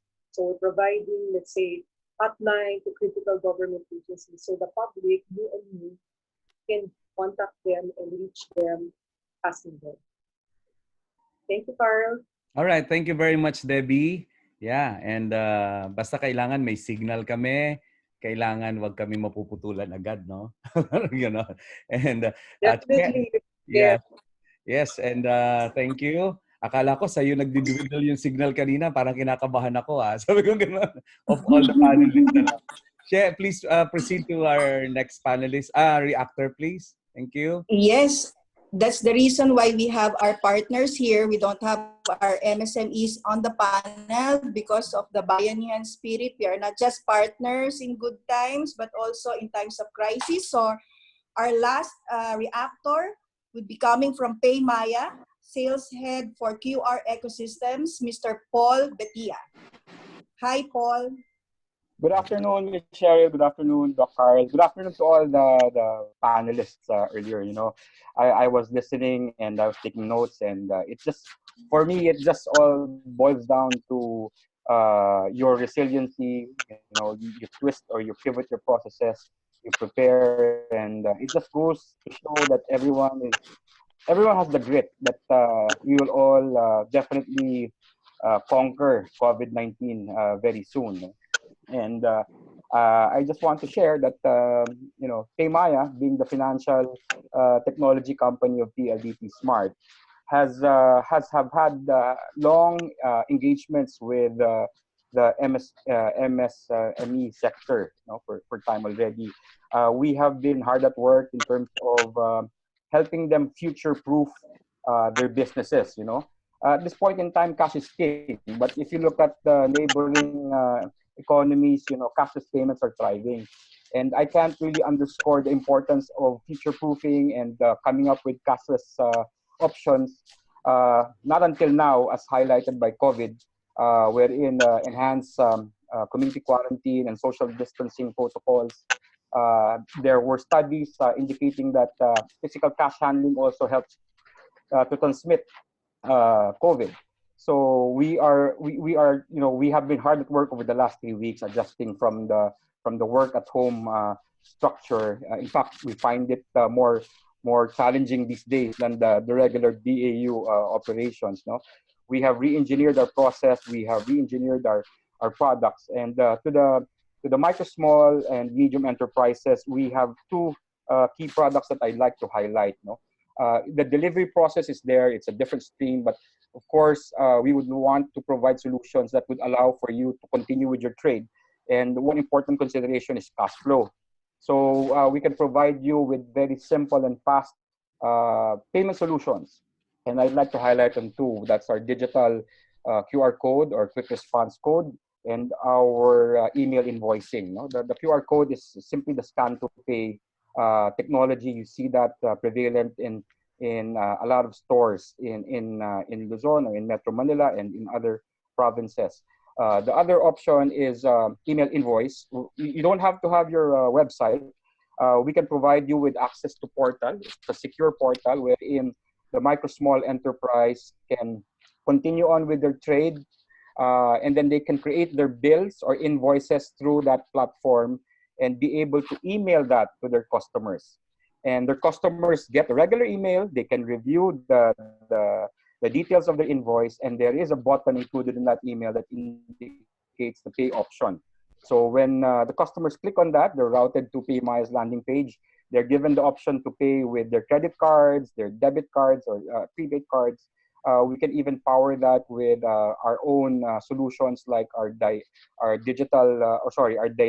QR code and Pay with PayMaya, which allows you to just enter your registered PayMaya account number and pay using that system. No, so these are two that I think are very practical solutions. In fact, over the last 3 weeks, we have had an increase in inquiries and questions about these solutions to allow for mostly restaurants or trade that to deliver and continue transacting and then give their customers an easy way of paying cashless, less cash handling risk, and less possibility of transmitting COVID, the virus. No, so should any of the listeners or those watching today find interest in that, they can just simply email us at enterprise.paymaya.com, and they sign up there so that they can indicate the solutions or queries or questions that they want.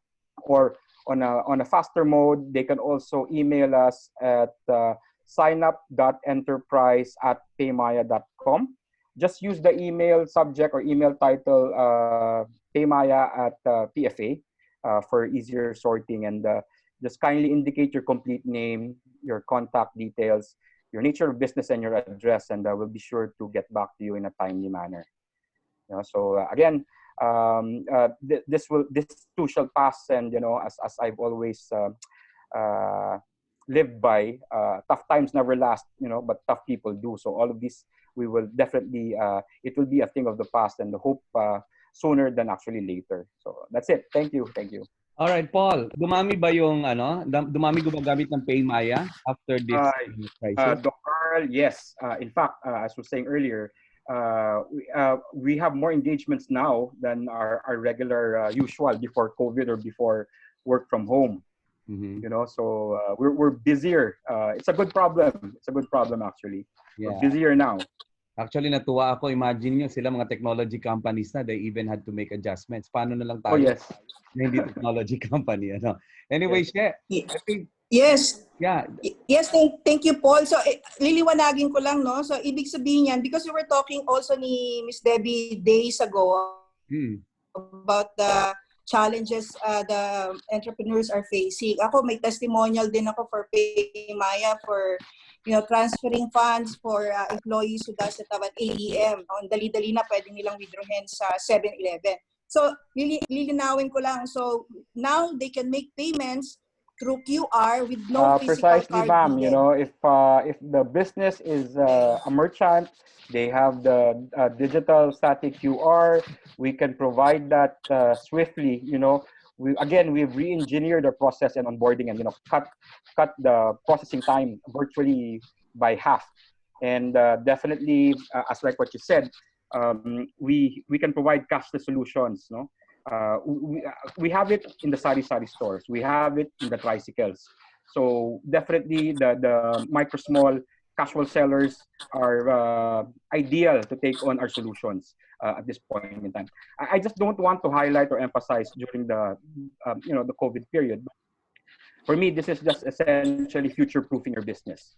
One should always consider to have alternate ways of accepting payment, not just to be totally dependent on cash. And sometimes what we say in the office is, pay Maya is better than cash, because we have our promotions. We have the 110 100, wherein the customers or the account holders get rebates and a lot of things. So it is a plus. And like what you said, very recently there is a demand in terms of sending money. Paymaya's functionality allows for that. We can transfer from Paymaya to Paymaya, or we can transfer from Paymaya to a bank account with InstaPay and PesoNet. We can transfer through and money out through 30,000 of our Smart Padala agents. So we have several very critical solutions that I am certain the MSME sector will benefit from. yeah. In fact, The creation ba of QR code, sorry, Doc Carla, yeah, go ahead. the creation of QR code ba, Paul, is free for Ma'am, the okay, MSME applicants, okay, or is it just for okay. now? How do they? Yeah, thank you, Michelle, for asking that. We have always offered our analog or our static QR kits for free. So it's not for sale and never has been for sale. So that kit, that solution is for free. Our digital QR kits are free. But I just like to emphasize that there is also a fee for the transaction. That's what we call our merchant discount rate. No, but these fees, we have rack rates for that. But given the special times, management has decided that we can be friendlier in terms of extending our commercials to those who want to avail But not right zero now. yet. Not zero yet. Hindi pa siya zero, Paul. The commission. There's this question. Hindi pa siya zero. The MDR. No. Yung transaction ninyo, wala pang zero. For the QR code, sir, as mentioned, we have very friendly prices. Well, actually, if I may say here, given the challenges of the times, we are waiving our first 3 months of merchant discount rate. So it's at zero All for the right. first 3 months, and hopefully things tide over in less than 1 or 2 months. Just to get everyone acclimatized to the technology and having them appreciate it. But after that, it's a very friendly 1% thereafter of Yeah. the transaction Paul, fee. Paul, there are many questions specific to Paymaya in our Q&A, and you have access to it, right?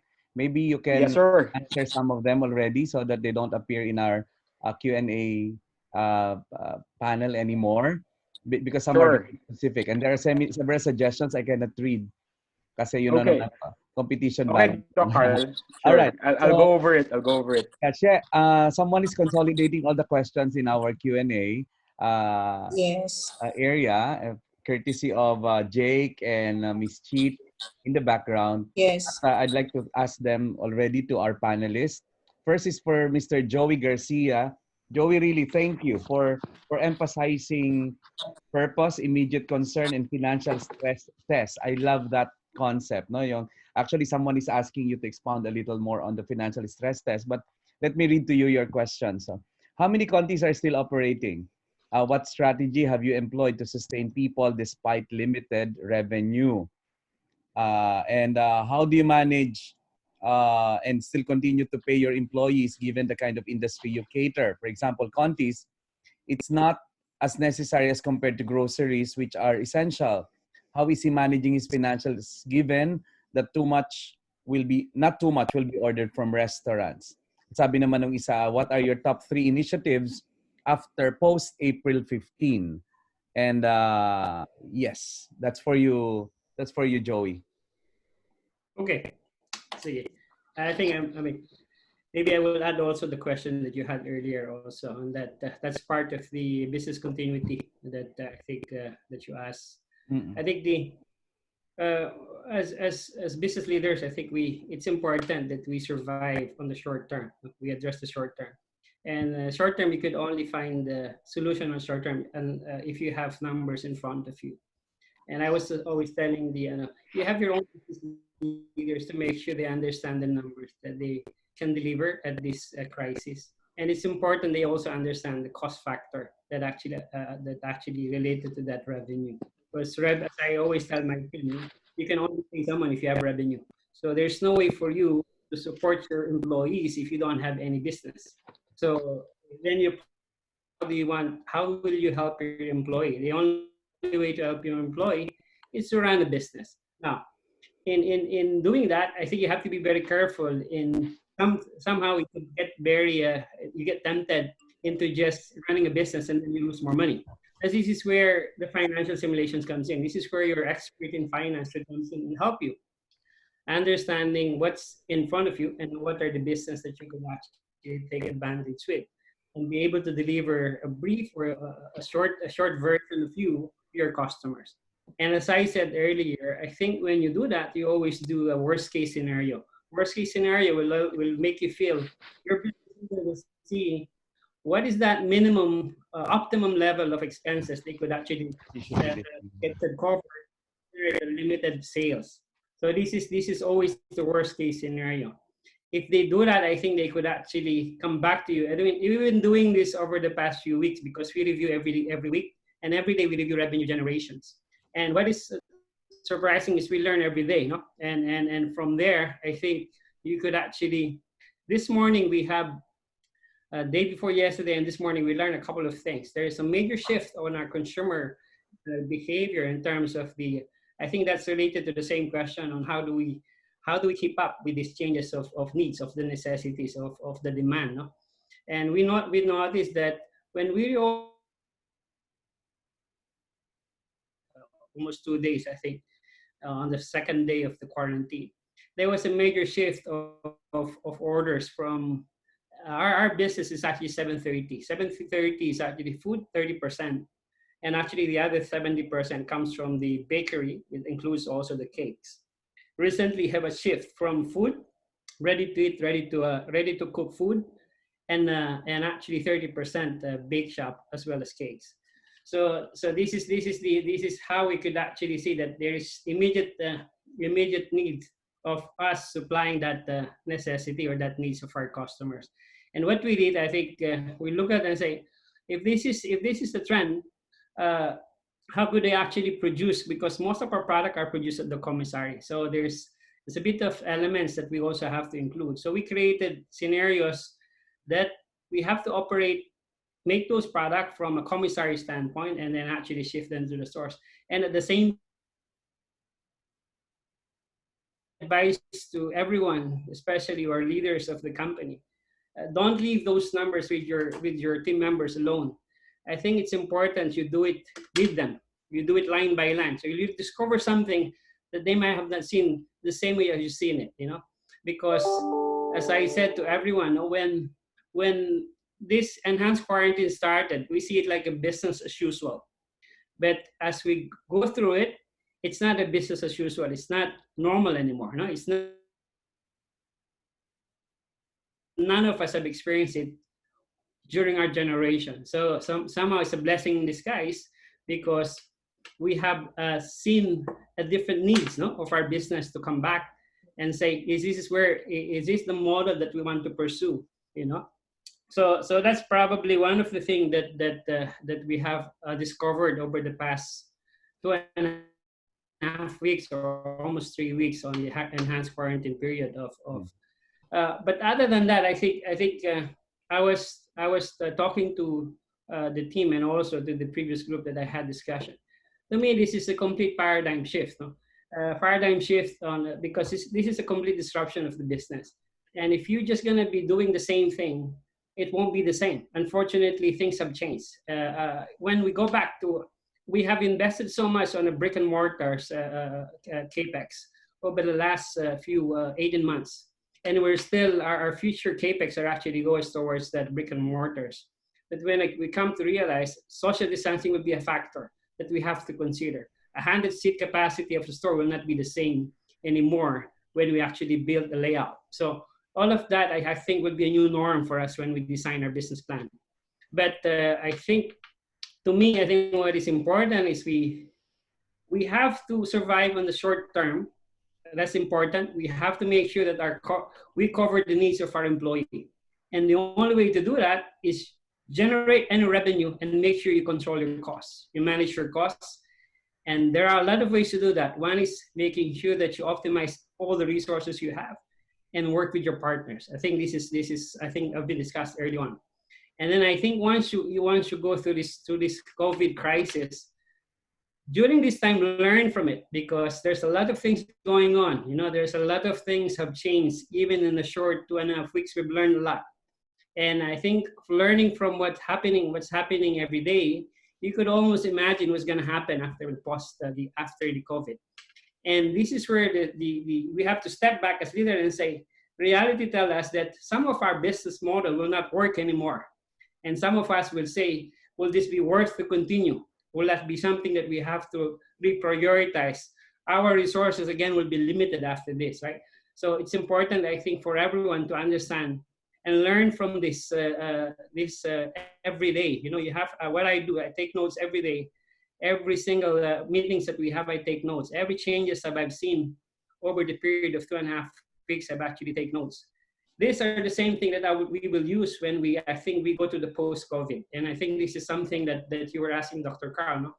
What we are doing is survival, but it's important also to set direction for future. Our people, I think, relies on us. I mean, they look at us and say, what's next? You know, we're trying to survive, but what's next for us? And I think it's important that we set that clarity, you know, clarity on where we're going to go after the post-COVID. But the good thing is, as I always said, you know, I always tell everyone, no, when crisis like this, it makes us feel uncomfortable. When we're uncomfortable, we see things in different perspective. When we see things in different perspective and we act on it, we actually learn something, you know. And from there, I think we could do, and we could address, take more on strategic strategic direction or standpoint. And I think for leaders like us, it is vital that we come back.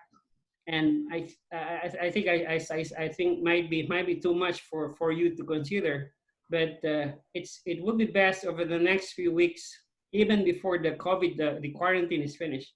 Understand your business model. Will your business model exist after this crisis?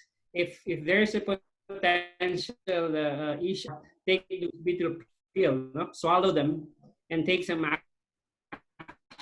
actions right now, and do something, because this is gonna be, I think, it's business. So I think. Yeah. Yes, Joey. Joey, I want to ask, have you written a book? Joey, have you? Not yet. You know what you're saying is for the book already. Di ba, She? I mean, you know what? I love. Yes. I love listening to you because hindi ka prophet of doom. Ano, you know, I mean, you know, may solusyon lahat ba, Doc Carl? May solusyon lahat eh. Alam mo yun na nakakapagod. Okay. Ano, just to say this, Cheryl, because we're now in the discussion part, no? Yung iba kasing discussions, nakakatakot. Parang alam mo yun, parang lalo kang kakabahan, lalo kang mayayanig, lalo kang maaawa sa sarili mo, lalo kang malilito. But you know, Joey, I've been writing. Imagine, I have been writing all along everything you're saying because it's for the book. I think you should be one person who should be listened to And write more, please, Joey, write more, publish this. PFA is Yes. so lucky that we have a Joey Garcia. Palakpakan for Joey. There's a virtual palakpakan in your button. Yeah? Yeah. Yes, tama yun, Doc Carl. Mm, Ini-encourage na nga namin yan because when he shares, we really take down notes. So, oh, some of the takeaways we already have is, will your business model survive after this? yeah, I love And it. act while planning. In Oh, fact, while listening to Joey a couple of times before this, mm, and also a lot of learnings from other entrepreneurs, we mm, ourselves also crafted our crisis management plan, which yeah. siguro later we can share. But Papakita natin let's mamaya. Abangan nyo yon. Meron tayong crisis let's management plan. Okay, ang galing. Alam mo, Joey, sabihin ko sa'yo, you're one author I would have to read. You are, I mean, yes. nakwento ko na sa akin ni Cheryl kagabi. Nakwento, actually, di ba, Cheryl? Binulong mo na siya sa akin Yes. kagabi. Pero now Yes. I have confirmed it. Joey, you're one professor I would love to be in the classroom with. Beautiful. Thank you very much for those insights. And ito, maraming tanong, partner, sa mga sa bangko. Nako, let's Yes. Ako rin, meron ako mga tanong. maraming tanong. Uh, BPI, if a BPI leasing transaction can be deferred or restructured, that's one. Pakinote na lang siguro kay Eric, no? Sa Eric. manong isa, what Yes. would be your thoughts on forecast rebanking rate post-COVID? Consumers are to recover from the losses, and I wonder if banks are also quite impacted in a way that they are forced to increase their interest rates. Ang gandang tanong. Are they looking at increasing interest rates in the future? After this COVID is lifted, everyone is back in business. Many MSMEs would like to avail additional capitalization and might apply for loans. Do you have a program to address the need? Maybe lower loan rates, less requirements, quick approval. Meron ba daw ganun ng BPI? You're so lucky because you are the partner of PFA at the floor is all yours. Ano? And we received a circular from BSP regarding moratorium on loan payments and interest payment, as well as removal of waiver from banks. When does this take effect? Is it true that BPI will only waive the penalty of late payments, but a daily interest rate will be charged? Yun daw. And when does BSP circular on moratorium on loan and interest payment take effect? And lastly, how many percent of ATMs now in the NCR are operational? And this is a very interesting question. How are you disinfecting your machines? Yes, please, Eric. I can start to address some of those. I mean, there's a lot of questions, and I'm not sure I caught all of them just now, but I'd like to address some of them. Let me just take the last one first. How are we disinfecting? I mean, in all honesty, I don't know the specific brand of disinfectant that we're using, but we are very diligent in disinfecting our machines and our branches in general. Obviously, if we have an incidence of a POI visiting one of our branches, there's even a more thorough process for that. But basically, after the day, there's always a disinfection process that is conducted, whether or not we believe that any suspicious from an infected standpoint, whether any suspicious person has visited the branch or not. We do conduct a daily disinfection. And of course, we step that up a notch if we believe that there was an infected person at the branch. I'm not sure, but was there a question in terms of the branches that are open? Like I mentioned, our branches, we're currently call it at about 25 to 30% open per day. And I think we believe that to be a very decent amount. We also look at the branch loading. In contrast, about 90+% of our ATMs are operational. From time to time, there are some ATMs that may run out of cash because we're not able to reload it as quickly as we might otherwise want to do. And you have to understand also that there are constraints in terms of the delivery, sometimes because they're also passing through checkpoints, and because at these checkpoints, they also have to get in line and be checked and show that they are an essential service, which obviously they are. Getting cash to people is an essential service, given that, as was mentioned earlier, although we're not encouraging people to use cash, many of them are still tied to the use of cash. And so therefore, we are trying to get it out there as much as possible. In practice, about 90+% of our ATMs are operational and in use. With respect to the payment delay, there was also a question there as to when it will take effect.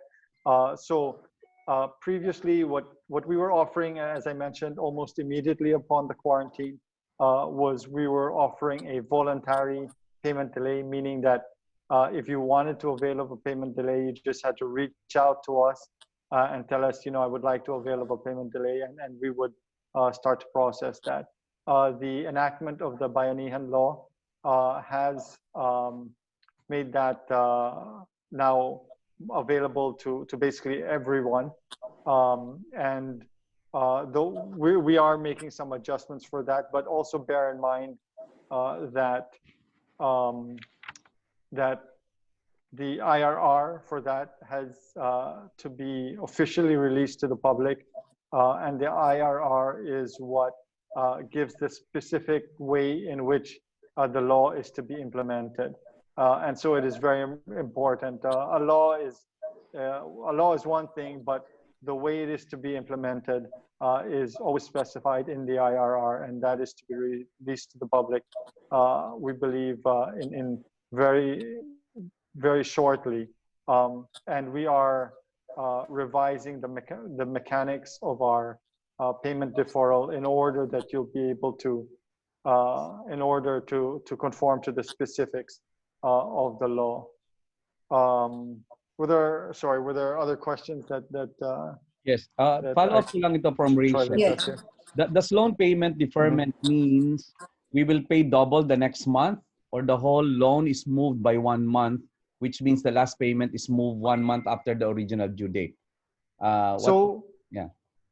Yes. So, and then this is a very important point, and again goes to the IRR, because this is not stated in the law, right?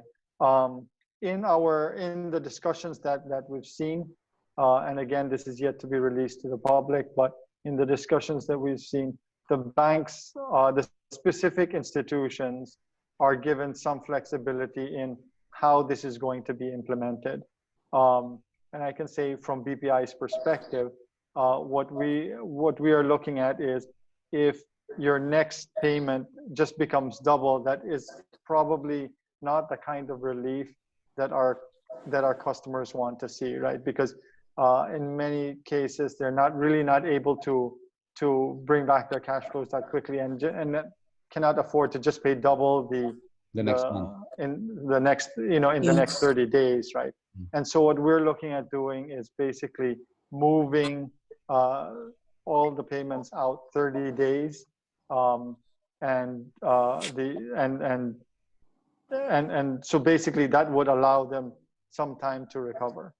Yeah, so that will make us engaged, enabled, and energized, as I can read from your Yes. Yeah, thank you very much.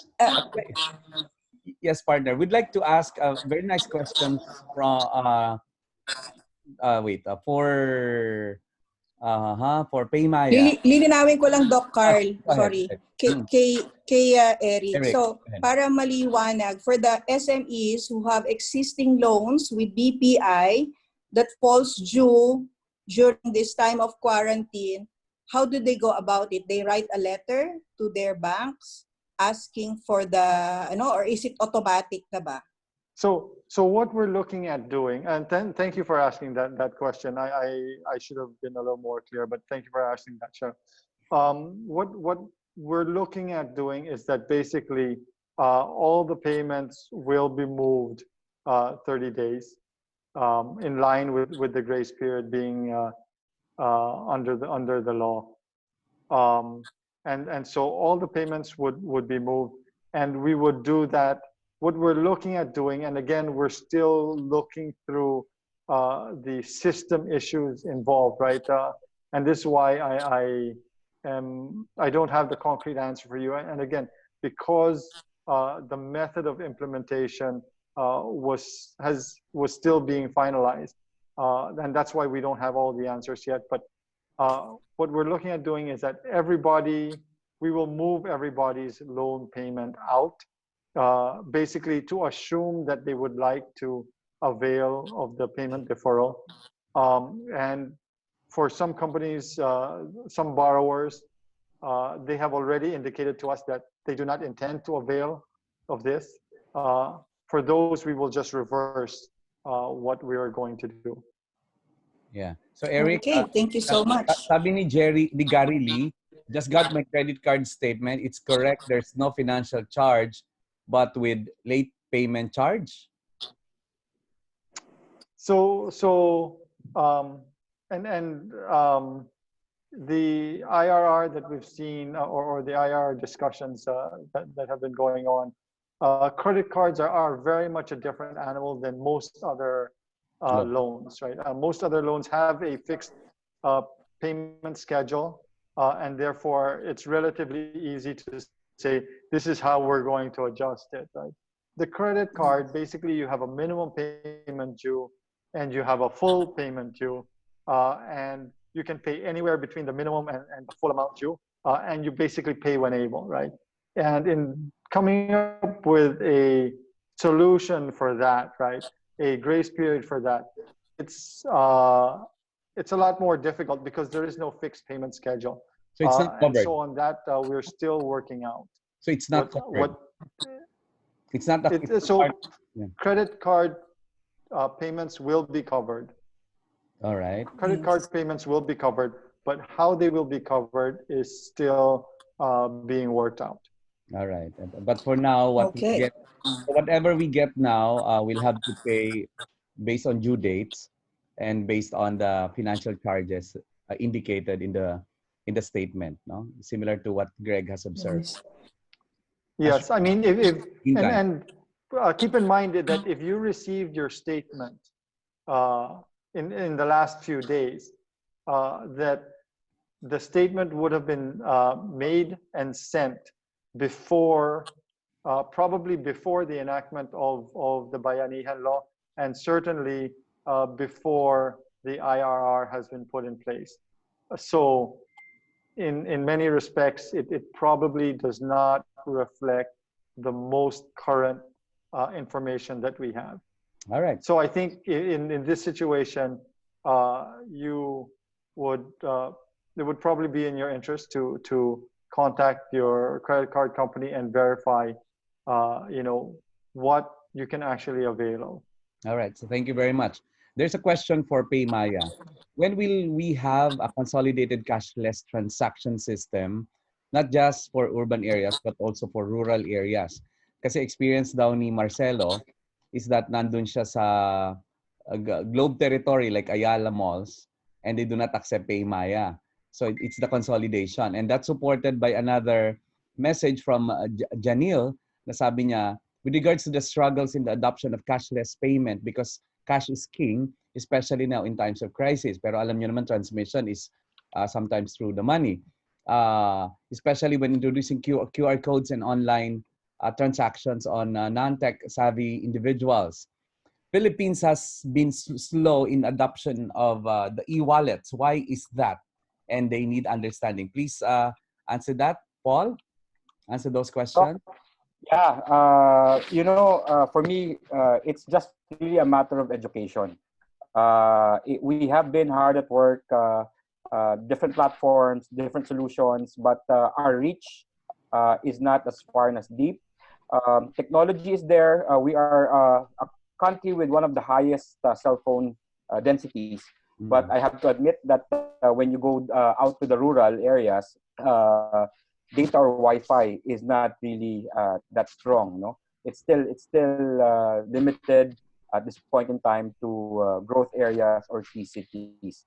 So us, challenge here is how do we proliferate our technology, education, social media, attestations by customers, and all the tools that we have our hands on with. No, so just to be able to get it out. There are areas, yes, I have to admit that still experience some dead spots, which that do not really promote or do not really allow for seamless uh, to allow for our technologies to work seamlessly. But again, we are hard at work to make our technologies ubiquitous to the mass or to the public, and it's just a matter of time, I would suppose, that the education gets there, the bandwidth or the signal improves, the technology gets simpler. When I started with Paymaya, I also found that I was a bit challenged with the technology, but once you are better educated, better informed, you'll see that it's really not that difficult. It's just a matter of acceptance and education, Doc. And now is the perfect time because we're afraid to hold cash. Precisely. Marami actually sa atin napilitang ngayon mag-adapt ng technology. Like imagine, in the past, pag sinabi natin conference, we have to gather this 800 people in one room just to listen to us. But now we're achieving the same purpose through technology, and we are forced into this, no? Anyway, so thank you very much. You are very correct, Doc. Yes. Yeah, thank you very much. Maraming paradigm shift ang nangyayari ngayon, and we are forced into advancing ourselves with the use of technology. And thank God, this is one advantage, by the way, of this quarantine. We are all more comfortable using technology, and sooner than later, as shared by Marcelo, FYI daw, even beggars in China are using WeChat Pay. So imagine that. Anyway, so Yes, there's a sir. question here. I think curious client ito ng PLDT. Sabi niya, what are some ways that PLDT has shown support for its MSME clients during this period? This is a beautiful question for Debbie. yeah, Debbie, go ahead. Okay, thanks, Carl and Chair, for that question. So basically, I've enumerated some of the support we're doing. So I think number one, everybody needs data present.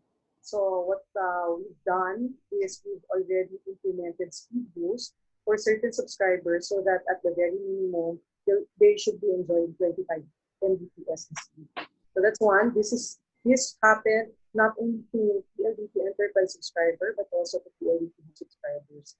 And we're also instituting for our premium internet service, which is ID. We're actually instituting a 1 month free double your speed boost also. So what we need lang is confirmation from our enterprise clients for them to be able to say or acknowledge that they would like to avail of the 1 month free double your speed ID offer that we have. Okay. So we're also extending our credit arrangement. And also, aside from that, as mentioned earlier, we're focusing on solutions that will help our MSMEs on the PC. So that is how do you communicate. Okay. So for example, if you have to change the way you're doing business, because now you have to start working at home, and your employees are also at home, okay, and your customers are at home, and your vendor partners are at home. So you need work from home solutions. So part of our work from home solutions is not only on the fixed side, but also on the mobile or wireless side. We're providing double data allocation on our work from home offers versus our regular offer. But these offers are only available until April 15. So for those who'd like to avail of that, any of our offers on connectivity, collaboration, where we offer 6-month collaboration suite. You can choose any of our three: MS Teams, Google Hangout meeting, as well as, okay, sorry, it escaped me the last one. And also, we also have a lot of continuity. So I think one of the things that we're looking at is the paperless, we have to go digital. Diba? Not only communicating with our customers, yung mga order nila, but also the way we do business. Okay. So and again, business continuity, making sure that your data is protected at present. That's one of the things that we need to consider. So we will have all these available not only for the large enterprises, but definitely we will make it available to the vast majority of the businesses here in the Philippines, which are the micro MSMEs. All right. connectivity, collaboration, and continuity. For Big Mac, LC Big Mac, for Dave, there's a question on what's your plan on bouncing back after ECQ, and how's your stock level so far? And kumusta daw ang logistics sa Visayas and Mindanao? Uh, yeah. Yeah, please. Thank you for that question. No, like I said from my sharing kanina, the plan of bouncing back right now is after the lockdown talaga is to make sure that all our outlets nationwide, which is 800 plus, and then other the franchisees, we have to make sure talaga na madalhan sila ng sufficient and workable uh, stock on hand or supplies and stocks to be able to for them to be able to continue operation, no? Lalo na yung franchisees namin. And sorry, Carl, what's the other question again? Visayas and Mindanao, kumusta daw doon ang movement? Logistics. Logistics. Okay, like I said, dun sa logistics side of yung sa Visayas, especially in Cebu, meron tayong may mga permits, but we are able to still deliver to the out.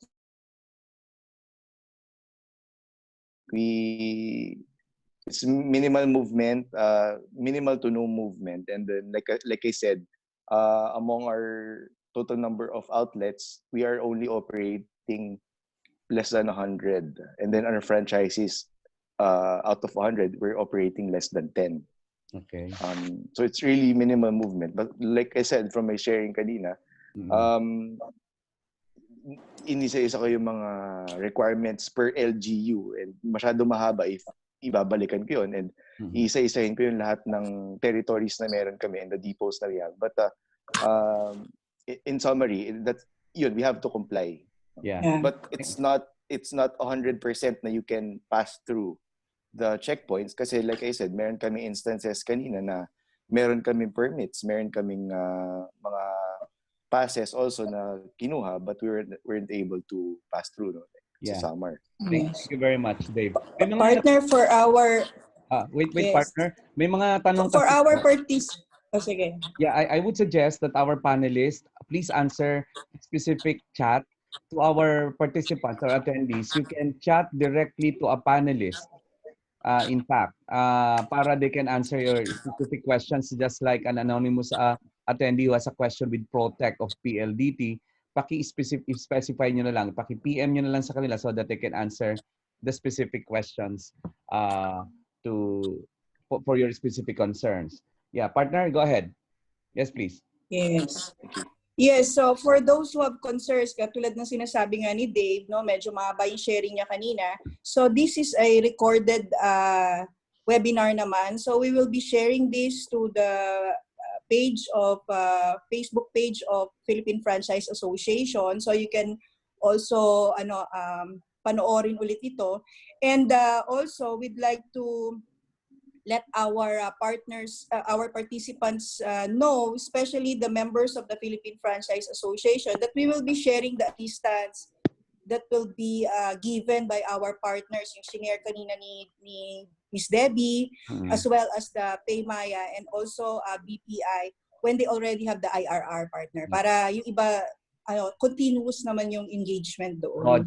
Roger at that. Alam nyo, ang masarap dito sa ginagawa natin, we're not in the public na hindi namin nakikita kung ano yung concerns nyo. You would notice that we are in a very enclosed environment where we're able to gather your feedbacks, your concern, your questions, even your sharing. May magandang point si Wendy Kuhn. Sabi niya, IRR said that there should be 30-day grace period without additional charges in payments of loans, which include banks, credit cards, loan institution, as well as Pag-ibig and SSS. Is this automatic and applicable for everyone without any exemption? Of course, wala na dito yung mga sasagot na, related to government, pero at least, partner, alam na natin yung mga tanong. Maybe we can also guide them, no? Based on inquiries, credit card, based on inquiries daw, they will not charge a late payment fee, but there will be finance charges. Does this still hold true? Pag-ibig offers 3-month moratorium, but according to them, this is not automatic and should be applied for by the borrowers themselves and subject for approval. SSS, no clear instruction or circular yet in payment. So may mga ganun tanong, credit card, pag-ibig, SSS. Allow me to also ask, Access. with regards to government contribution, SSS, PhilHealth, pag-ibig, are there any extensions in payment? Extensions are also granted. Kung granted din ba daw to sa PLDT, Maynila, MWSS, automatic ba sa kanilang lahat? Ang ganda nung tanong. Ang sarap sagutin, ano? And I'm sure even the general public would have the same question. Anyone who knows the answer to this among the panel? Yes, so if I can add to that, I believe GSIS, SSS, and Pag-ibig are covered under the Bayanihan Act, as well as banks, credit card issuers, quasi banks, and even pawn shops would be covered under this grace period that's being envisioned. All right, thank you so much. And Che, before we ask for the final statements of our panelists, you have prepared something for presentation sa kanila. Can you please? Yes. Yeah. Oo, partner. Kasi, Okay. a lot of our MSME friends are being drowned at the moment, no? Yung responding on the micro level, anong gagawin, etc. But also, a lot of our MSMEs are closed at the moment. And so I'm encouraging everyone to take your time in preparing for a crisis management plan, especially what happens after April 14. So in this is actually our CMP for our own company, for Oraispa, but I'm sharing it to public because this might be useful, no, for other MSMEs. So I have this 10-point crisis management plan, which starts with, of course, number one is health and safety first. So you can have you can see different aspects of the business, but I like also what we've looking after time management and the multitasking of the people of your team, as well as revisiting your objectives, your mission for the company, and also resource allocation, because a lot of MSMEs are producing different SKUs, madami. So katulad sa amin, we have more than 60 SKUs, and we're hoping to now isa-isa na namin siyang chine-check. So to streamline also and concentrate, there might be a need to concentrate on just few products in terms of production. And of course, the financial management, and yung sabi nga kanina ni Joey, there should always be a reasonable profit margin for the company to survive. Kasi hindi naman pwede na tuloy-tuloy or asahan ng gobyerno, for example, na kaya ng MSMEs i-handle yung salaries ng mga tao habang naka-quarantine for a long period of time. And so here are the parameters in the screen. You can capture it, take away those applicable to you, and so you can copy and paste. Yung nga sinasabi ko, we can act while planning, and we can also copy the strategies that we can learn from others. And so lastly, I'd like to also reiterate this. A lot of SMEs, especially micro and small enterprises, forget about revisiting the operations manual or formulating written procedures. Hindi sila nakakapag-document, partner. Yan ang nagiging problem. Yes. So especially when you have a plan, this helped us also a lot for franchising companies, na when you want to franchise your business, there should be already a documentation of your operational systems. So while you are undergoing this crisis and you're responding to it, better nakalagay yung mga procedural systems mo, so that everyone part of your team will be on the same page. So I actually have a parang template of a table, yan, of your activities, no? So you can write down your activities and the actions that you need to undertake, as well as the people, no, that will do the activities. So now we are being taught by this crisis to foresee or forecast what is going to be the problems that we will encounter. Hindi lahat running smoothly, right? So hindi laging business as usual. So the problems we are facing, katulad ng shinare kanina ni Dave, marami siyang mga sinabi na iba-iba kasi ang take ng mga LGUs na dadaanan ng iyong deliveries. So, and then the mitigating measure. So this is blank kasi they can apply it to however their companies are working. So yun lang, partner, I'm just sharing this para may reminder din sila to use this time to come up with a crisis management plan for your company. Yes, beautiful. And maganda. At least meron tayong guide. And learning together is one important element of positive learning. Reflective learning, the learning together, learning to do, learning to be. Diba? And learning to live together, indeed. Yeah. Sige, hinga na natin ng final statements yung ating mga panelists. She, ihuli mo yung favorite ko. Diba? May favorite talaga ako. Sinabi ko talaga may favorite ako. Kasi hindi pa ako ready mag-notes for Joey. Yeah, please, our panelists. O siguro pabaligtad naman, no? The last who shared from our panelists. So may we have the words of wisdom from Eric of BPI and words of assurance, no, na nandyan siya as our partner. With their coffee, ha? Yes, with coffee, because this is kapihan. All right.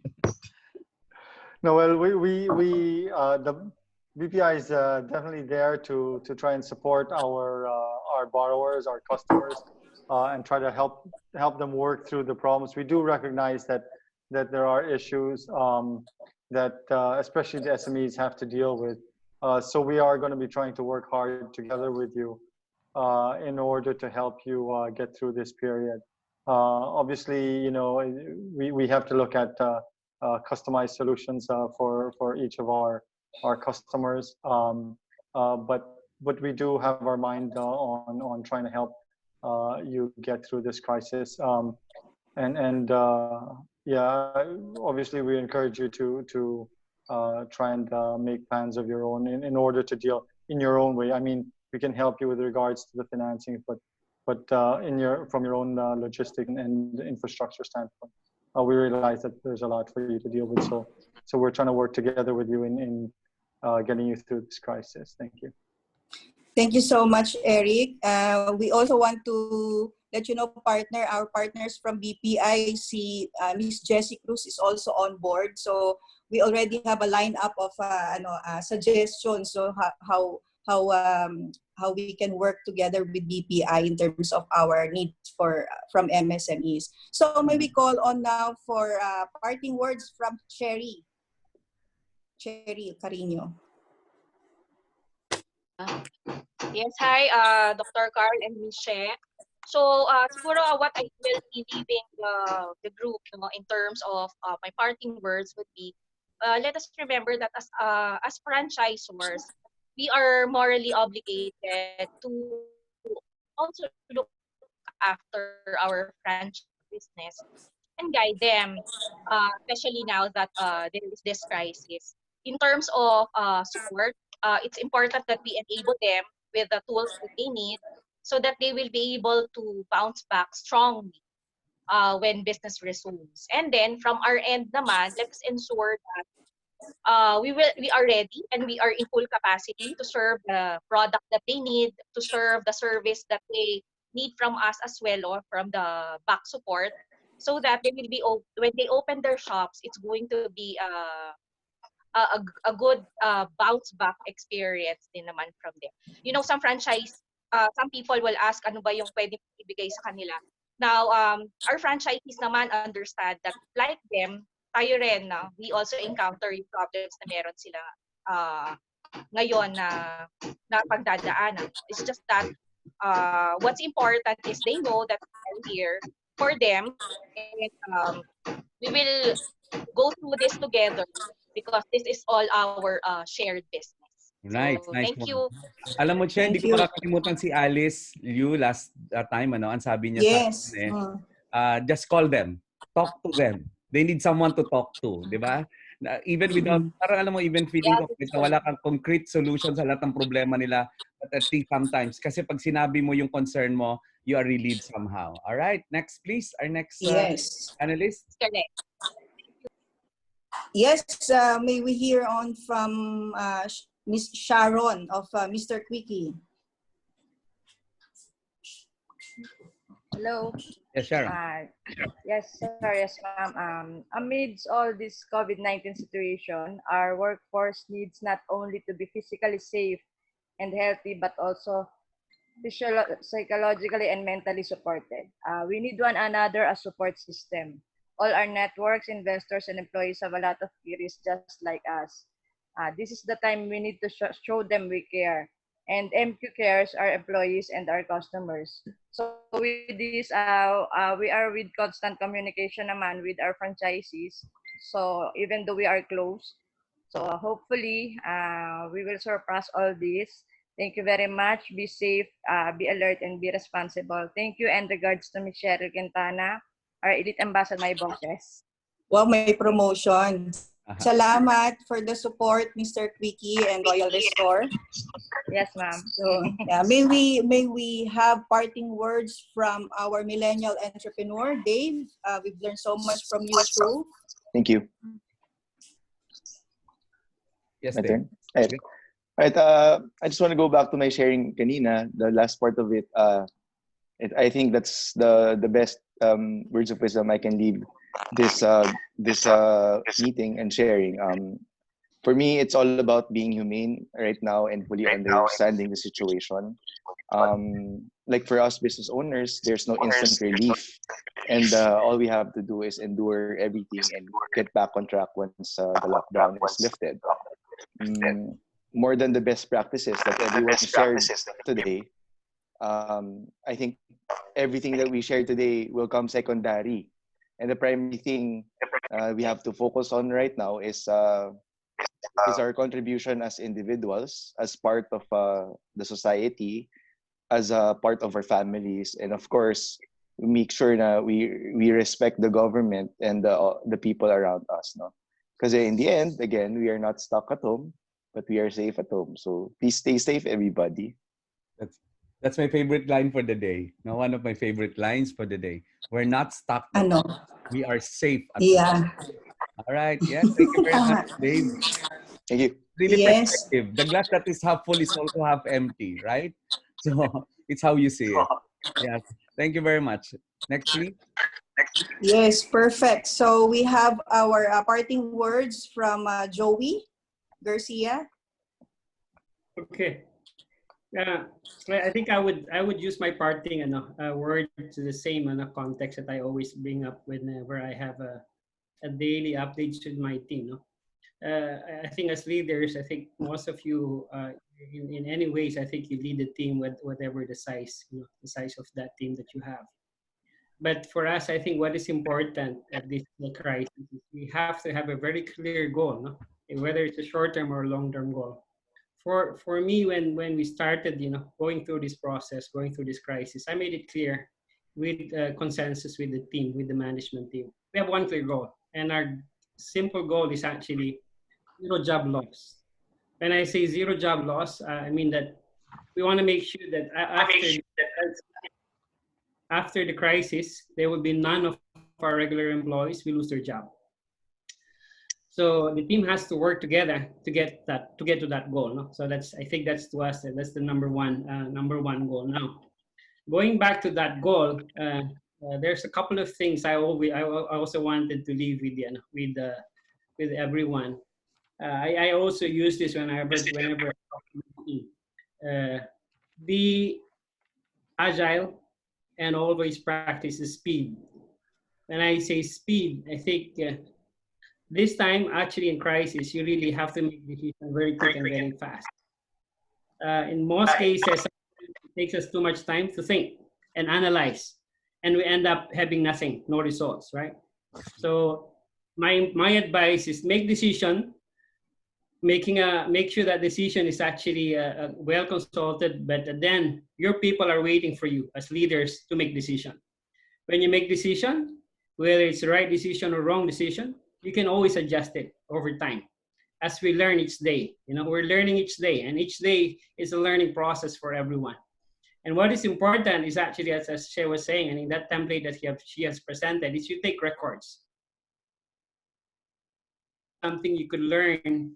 And even next year, when you go through this process, understand what happened last year. You have something with you. You have a lot of learnings over time. And then the other thing that I mentioned to the team is this is the time where everyone has to practice agility. Agility is something that you have to practice. Sometimes a lot of our people think that they have all the solutions, no? On most of the cases, and the others are finding it difficult to find solution. You create a core team that you could actually count as your, you could say, your COVID crisis management team and so on. Make sure that team understand how to communicate with each other, how to collaborate, and how to make a common decisions to get to the goal that you have. And I think at this point, it's not important who has the better idea, who has a better knowledge, better skills, but at the end, I think it's measured on how we help each other, whether we are helping our employees, our community, and our customers. So that's probably our part with that, with those three, those two key words that I mentioned: speed and agility. Very Speed and good. agile. Beautiful, as expected. Joey, yeah, I'm a fan today. And I'll to buy your book, 001, Code 001 belongs to me, in case you write a book. I would love to really read it. Okay, and She, yeah? Yes, and so we have presented also different ideas, no, from our panelists, and as and all these strategies. So syempre depende yan sa mga companies how they could apply it to themselves. So for a lot of our MSMEs now on the ground, Doc Carl, that are especially the non-essentials that cannot operate until April 14. So all I say, kalma muna tayo, no? Huwag ka muna magpaalam, partner. Huwag ka muna magpaalam. Oo nga, mahaba pa ang iyong meron akong gustong ipakita lang. Gusto ko ipakita na ito po yung share ko naman. May kinakatakutan tayo dito sa current times. Yung tinatawag nating VUCA. Volatility, yes, yung VUCA. Everything is volatile, everything changes so fast, uncertain, hindi natin alam kung saan ito papunta, complexity, ang gulo-gulo, ambiguous, we don't know what's right and wrong. And usually, even the Harvard School and the military created this VUCA as an acronym to warn us of what's happening in the current times, even before COVID. But let me present to you a very positive aspect of it. And VUCA, if VUCA to some is the danger or the red flag up, to us, VUCA now should be the positive element of it. The volatility can be addressed by a vision. The uncertainty can be addressed by understanding. The complexity can be managed by clarity. And I love the word that was used by my new idol, okay, ambiguous agility. So let's not be afraid, rather, let's be ready. Because at the end of the day, sabi nga, ang ganda nung na-quote din natin kanina, tough times don't last, but tough people do. And I know we are tough people because we are entrepreneurs. Meron din akong gustong i-share bago tayo magpaalam. Napadala sa akin na message ni Miss Yvette or Beta. Meron mga guidelines sa US at sana totoo to, maging totoo rin to sa Pilipinas. Meron silang inadapt doon that only small business who will keep their workers will receive emergency loans. Yun yung policy ng America. I mean, magandang pamantayan na para tulungan ka is when that help also cascades down not only to our business but to our people. And that was shared to me by Miss Yvette kanina. All right, and the final shot goes to the president of the Philippine Franchise Association. Yeah, yes, because at the end of the day, Doc Carl, partner, it is not just ourselves or our businesses that we are saving, but as well as our whole team. Sabi nga is how we help our community, how we help our customers and our staff, our employees. At the end of the day, our goal actually why we're coming up with these platforms, pwede naman tayong mag-relax, di ba? But why do we need to learn from one another and learn from the best practices of other businesses? Is because our moral obligation to the country is to jumpstart the economy. after and right after this quarantine. And of course, things will never be the same again. We will be able to adapt, and we are malleable human beings naman, so we'll be able to adapt right away. So let's just take this opportunity to be a call for solidarity among Filipino entrepreneurs to take that challenge to feed back on business and help jumpstart the economy. That's all, partner. And yes, please. Yes. We would like to announce na if you want more from PFA, you follow the PFA Facebook. And all of these notes have been posted already in our Viber group, in Yes. our Facebook. And this was shown live in the PFA Facebook. And the digest of this will be done by our secretariat so that it can be printed. And you know, Che, tayong dalawa, immortal na tayo eh. No, but why do we call ourselves immortal? Because we have kids, you know, we have our enterprises, and more importantly, we have our books already. We have written books. So somehow we are immortal. So may all of us be immortal, not only through our businesses, but through our people. And yun lang, sabi ko nga doon sa isa kong book na Prosperity, sabi ko, prosperity is not what we are. Prosperity is what others become because of you. So may there be prosperity in spite of all of this, because at the end of the day, we can bounce back together if we learn to do, learn to be, and learn to live together. Compassion and compassion and stewardship. These are two words that make us different from the other. Yes, partner. Thank you so much. Yes. This is the Yes, thank second you so much. This is the second ikapihan of the Philippine Franchise Association. This has been Carl Balita. This is Cheryl Quintana, always believing that yes, the Filipino brand can. And the Filipino entrepreneurs surely can. Thank you so much. Thank you so much, everybody. Watch out for the next. Watch out for the third kapihan.